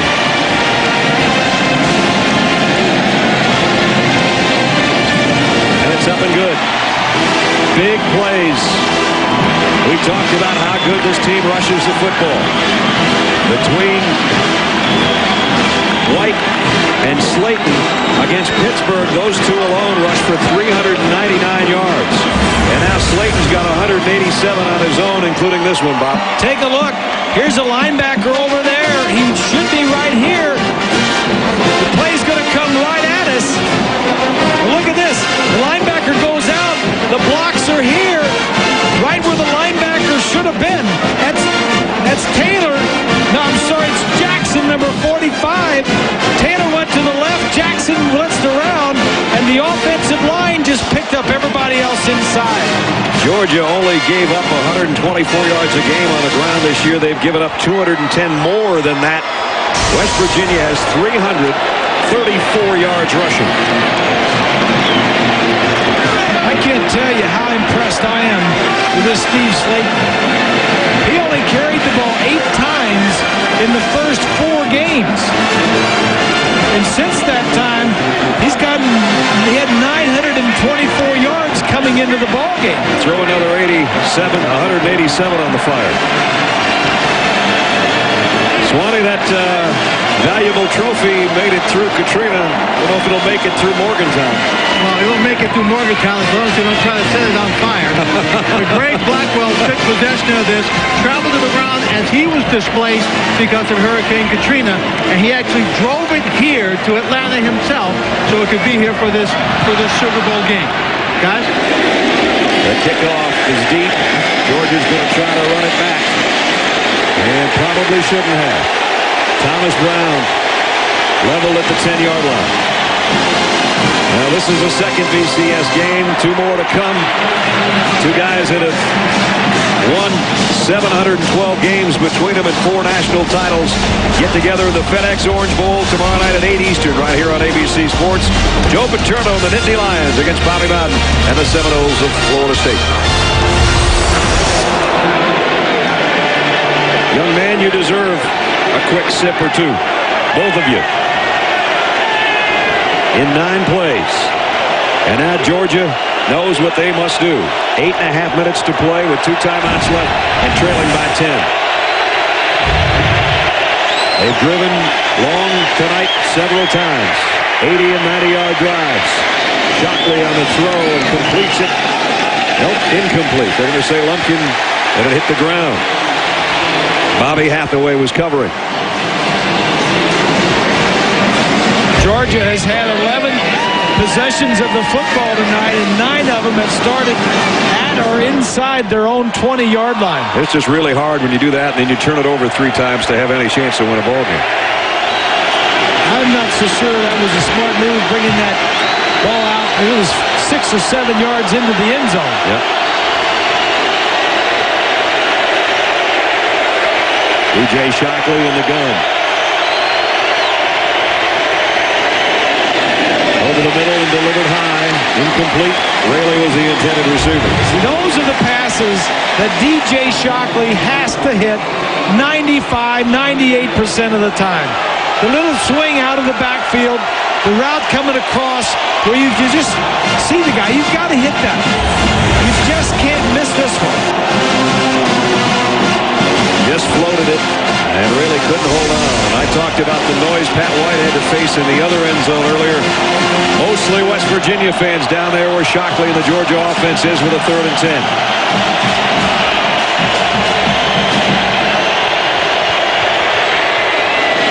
Trying to slip screen to Massaquoi, and I think he got a first down. Wow. Nice second effort by Mohamed Massaquoi, the freshman out of Charlotte, North Carolina. And Georgia still has life. First down.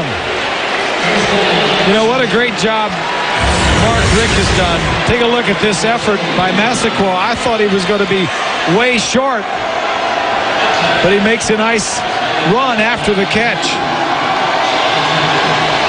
Got it out to the 20. A little bit more room to work. But under 8 minutes now for Georgia. Trailing by 2 scores.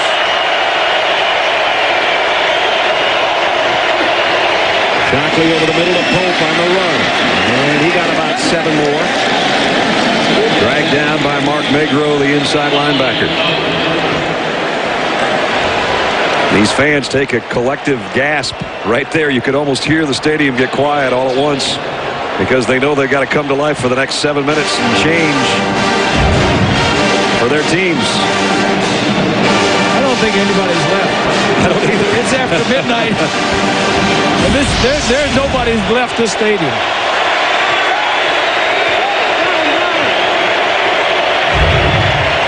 Shockley. Massaquoi might have caught it with second effort. A flag flies in. Possibly an interference call or a holding call on the defense. He was trying to find a handle on that football as he was driven backward.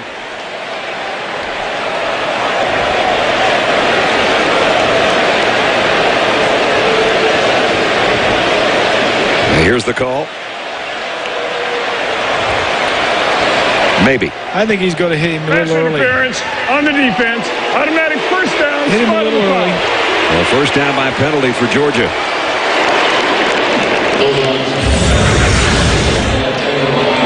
Watch the receiver come in from the back. The linebacker on the inside there is going to hit him. Right there. Yep. That's a good call. The bang play. Good call. Good call by the official. Got him right in the small of the back as he was trying to go vertically to catch that ball. First down now for Georgia at its own 31-yard line. Running out of time, though. Closing in on the 6.5-minute mark. Shockley, quick throw, and again, he gets Pope sliding instead of in stride, but they'll take anything they can get right now. But they're going to have to start to hurry pretty soon. Huddling is something that's just wasting time. In front of almost 75,000 folks, the 72nd Nokia Sugar Bowl.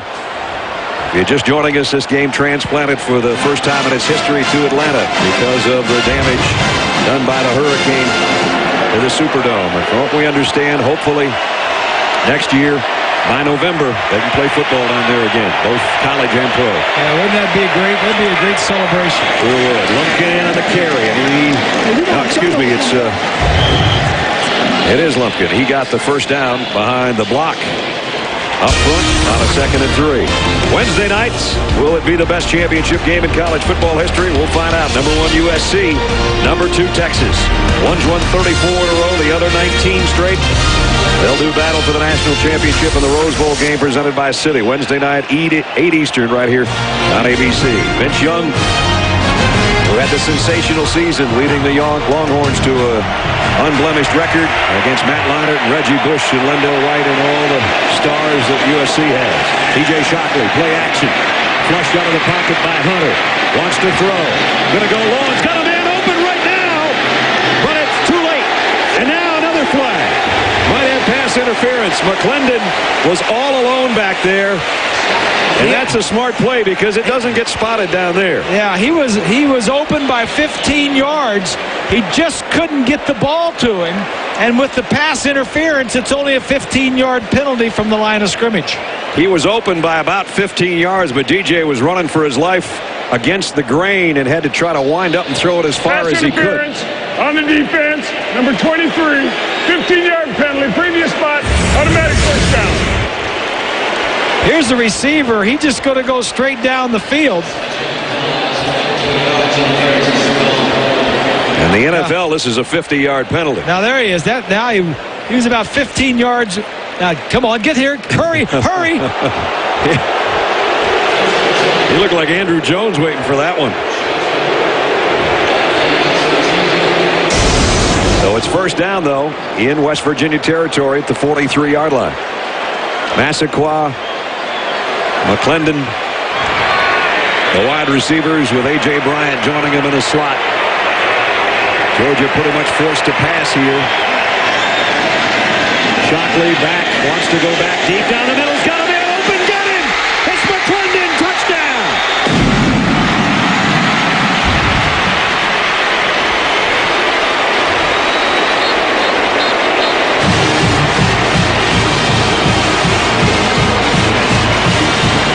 Georgia won't go away.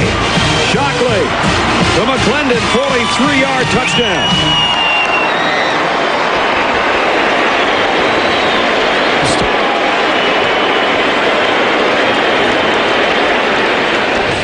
Coutu in for the point after. It's up and good. 5 minutes and 13 seconds remaining in regulation. West Virginia 38, Georgia 35. Now the question, can Greg Blue and the Georgia defense slow down the high-powered Mountaineer offense? A lot of football left with 5 minutes to go. Don't go away.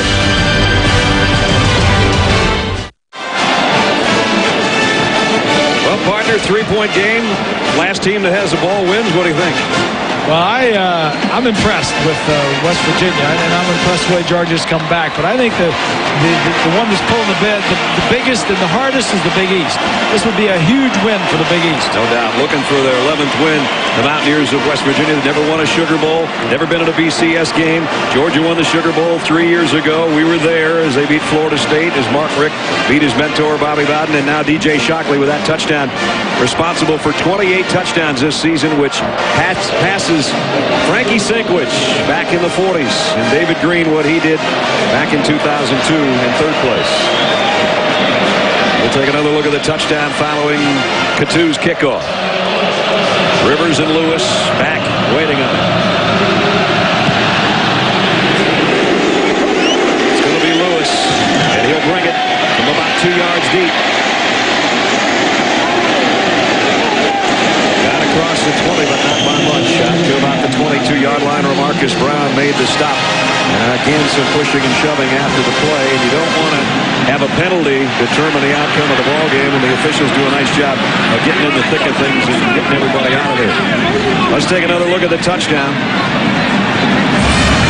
Well, here you go. Quarterback is going to roll this way right here, and here's the receiver. Here's the defensive back. The receiver just going to go down and run across his face and down the middle. You see right there, puts the outside move, and then now he's wide open. He's behind the defensive backs. Quarterback makes a great throw. Shockley needs to work on some of his shorter throws, moving his feet. He doesn't move his feet when he moves his direction of throwing the football. 4 80-yard plus touchdown drives. I think Georgia's not earning their yards tonight. White, quarterback draw. And he almost got into the secondary. Greg Blue put a stop on it at about the 27-yard line. Brian McClendon, remember, the game we did against Georgia Tech on ABC had the game-winning touchdown in the closing minutes. And he's got the touchdown that has him back to within a field goal. A career-long 43-yarder for Brian McClendon, whose daddy was a Bulldog and a SEC Player of the Year. Willie, the tailback for the Dogs back in '78. So he's a second-generation Bulldog.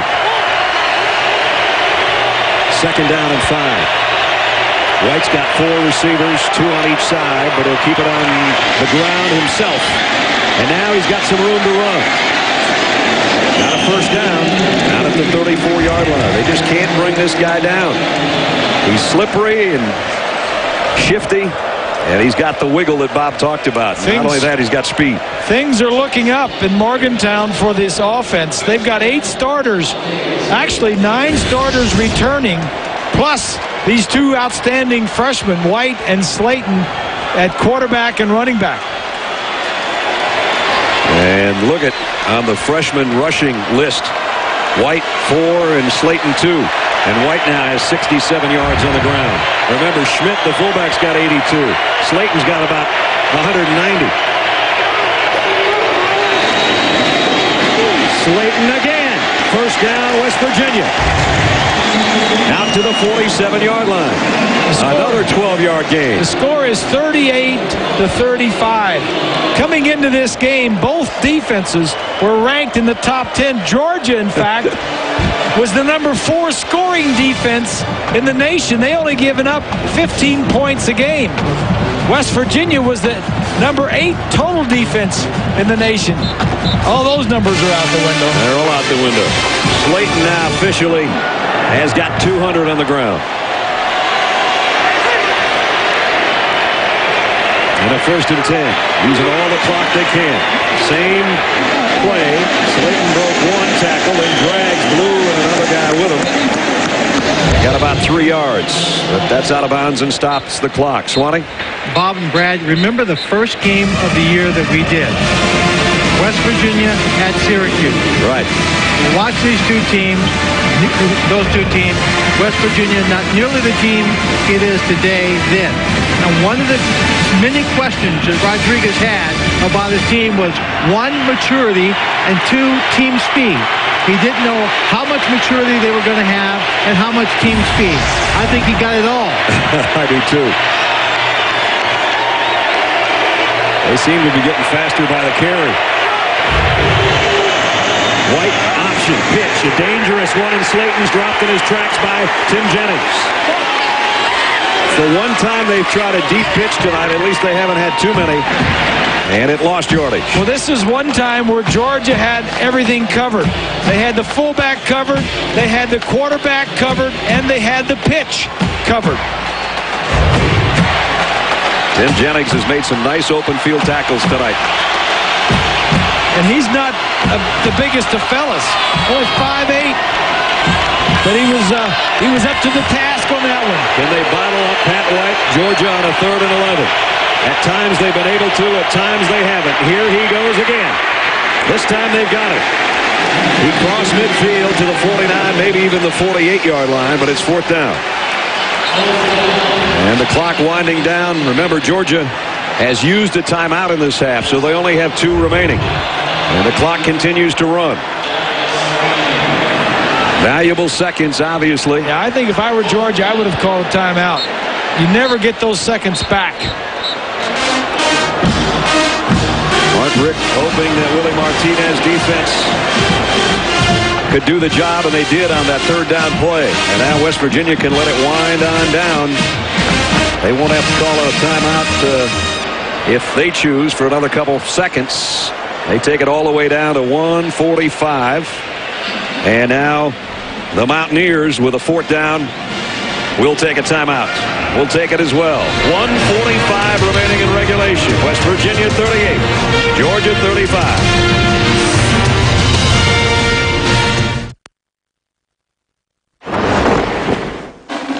The Bowl Championship Series National Championship game will be coming your way here on ESPN on Wednesday.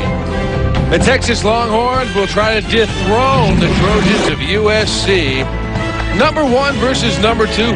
Both teams are undefeated. Don't miss the 2006 Rose Bowl here on ESPN. Punter's got a 1st down. And that might just sew up the Nokia Sugar Bowl for the Mountaineers. They ran the widespread look again with their punting formation. They had 3 guys over to the left, and Brady just followed them.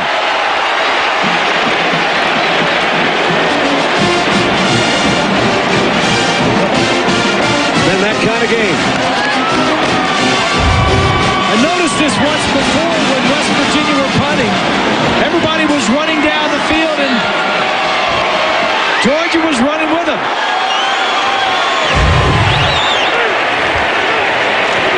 And now, unless West Virginia Virginia puts it on the ground, they should be able to ice this game away. It's a gutsy call by Rich Rodriguez. Watch these guys right here. All those guys. Now watch when the white shirts, the red shirts take off with them. And Brady with a first down run, a huge play. 1:10 remaining. West Virginia in control, it appears now.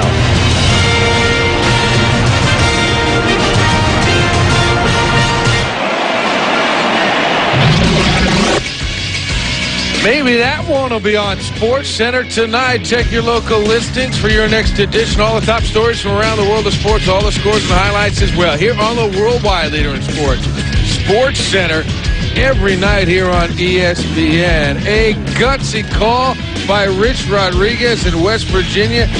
That may have just won them tonight's Sugar Bowl. Look how DJ Shockley's face tells the story. Georgia was hoping for another chance to at least tie it, but it looks like the fake punt for West Virginia will ice it for the Nokia Sugar Bowl, as Georgia's only got one timeout remaining with 1:13 left. And what a huge, huge win. First BCS appearance for West Virginia. They've never won a Sugar Bowl. And it looks like they've got an opportunity for Coach Rodriguez in his 5th season for one of the biggest wins in their school's history. Well, West Virginia hasn't won many bowl games. Nope, they have lost 11 of the last 12. 11 of the last 12 they've lost. Here's a toss sweep. Slayton. And Georgia trying to stretch it out and put him down with just over a minute remaining in the ball game. A gutsy call by Rich Rodriguez on the fake punt. You tell your punter, if it's there, take it, and if not, punt it. Well, this is going to bring the close to our season, fellas. Another great year. Brad Nessler, Bob Greasy, Lynn Swan. We've been together a long time. Been called everything from 3 wise men to 3 stooges. And there's a possibility that Swanee may not be back with us. His future has a new dream out there. A lot of the folks know what I'm talking about. And if that higher calling comes to pass, partner, we just want to know that we're behind you all the way. We love you and good luck with your days and months ahead. We love you, Swanee. Bob and Brad, thank you very much. I've been doing this for 29 years, and it has been nothing but a great joy and a wonderful experience for me. I just hope I can continue on and have the same kind of success for the state of Pennsylvania. But you'll always be my partner. Know that. And you'll always be on my side, and I'll be on your side. So I appreciate it a great day. We got your back. We got your back. Lynn Swan. And we're down to the final minute, 5 seconds. It's been a good run, partner. You're always the best. Up here in the booth with us, as always, Pat McGrath and Clint Deans, our statistician and spotter. Ryan Pulliam, our stage manager. Paulie Barnes, our scorebook operator. Anthony Holman, our computer statistician. Bob Zinowitz is our telecommunications manager. Jenny McIver, our production manager. Jack Coffey, our tech manager. Rich Camilla and Michelle Warble, our assistants to the producer. Dick Ellis, our associate director. Matt Marvin, our associate producer. Joe Abenda, our technical director. Patty McManus. Patty Mack, our director. Our game produced by Bruce Clark. Coordinating producer of college football is Bob Goodrich. Our senior producer, Bob Toms. Executive producer of ABC Sports is Mike Pearl. And the president of ABC and ESPN Sports is George Bodenheimer. What a way to end the season in the 72nd Nokia Sugar Bowl. And what a performance by the Mountaineers of West Virginia. What a comeback by the Bulldogs of Georgia to give us a ball game. Wow, talk about fun. There's been some surprises in this bowl season, and this may be one of the biggest. I don't think anybody gave West Virginia any chance to win this ball game here tonight. You know, the neat thing is when we've been around both Mark Richt and Rich Rodriguez this week, they're both 2 of the classiest gentlemen and young coaches to be around, both in their 5th year. And all week long when we'd see Rich, he looked like a cat that swallowed the canary. Like, you know what? I think we're a little better than everybody thinks we are. And Mark Richt, what a great guy he is. I mean, and he's been great for the University of Georgia. I mean, he's been the best thing since Vince Dooley for the University of Georgia. I mean, he's what a game. Good job, both teams. Congratulations to the Mountaineers, as Coach Richt is already out on the field, and they're just going to let the clock wind down as the Mountaineers of West Virginia will be the 2006 Nokia Sugar Bowl champions. There could be some furniture getting burnt up in Morgantown tonight.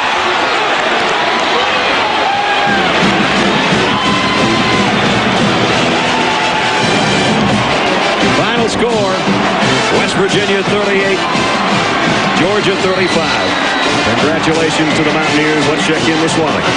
Coach Rodriguez, we were with you at the Syracuse game at the beginning of the season.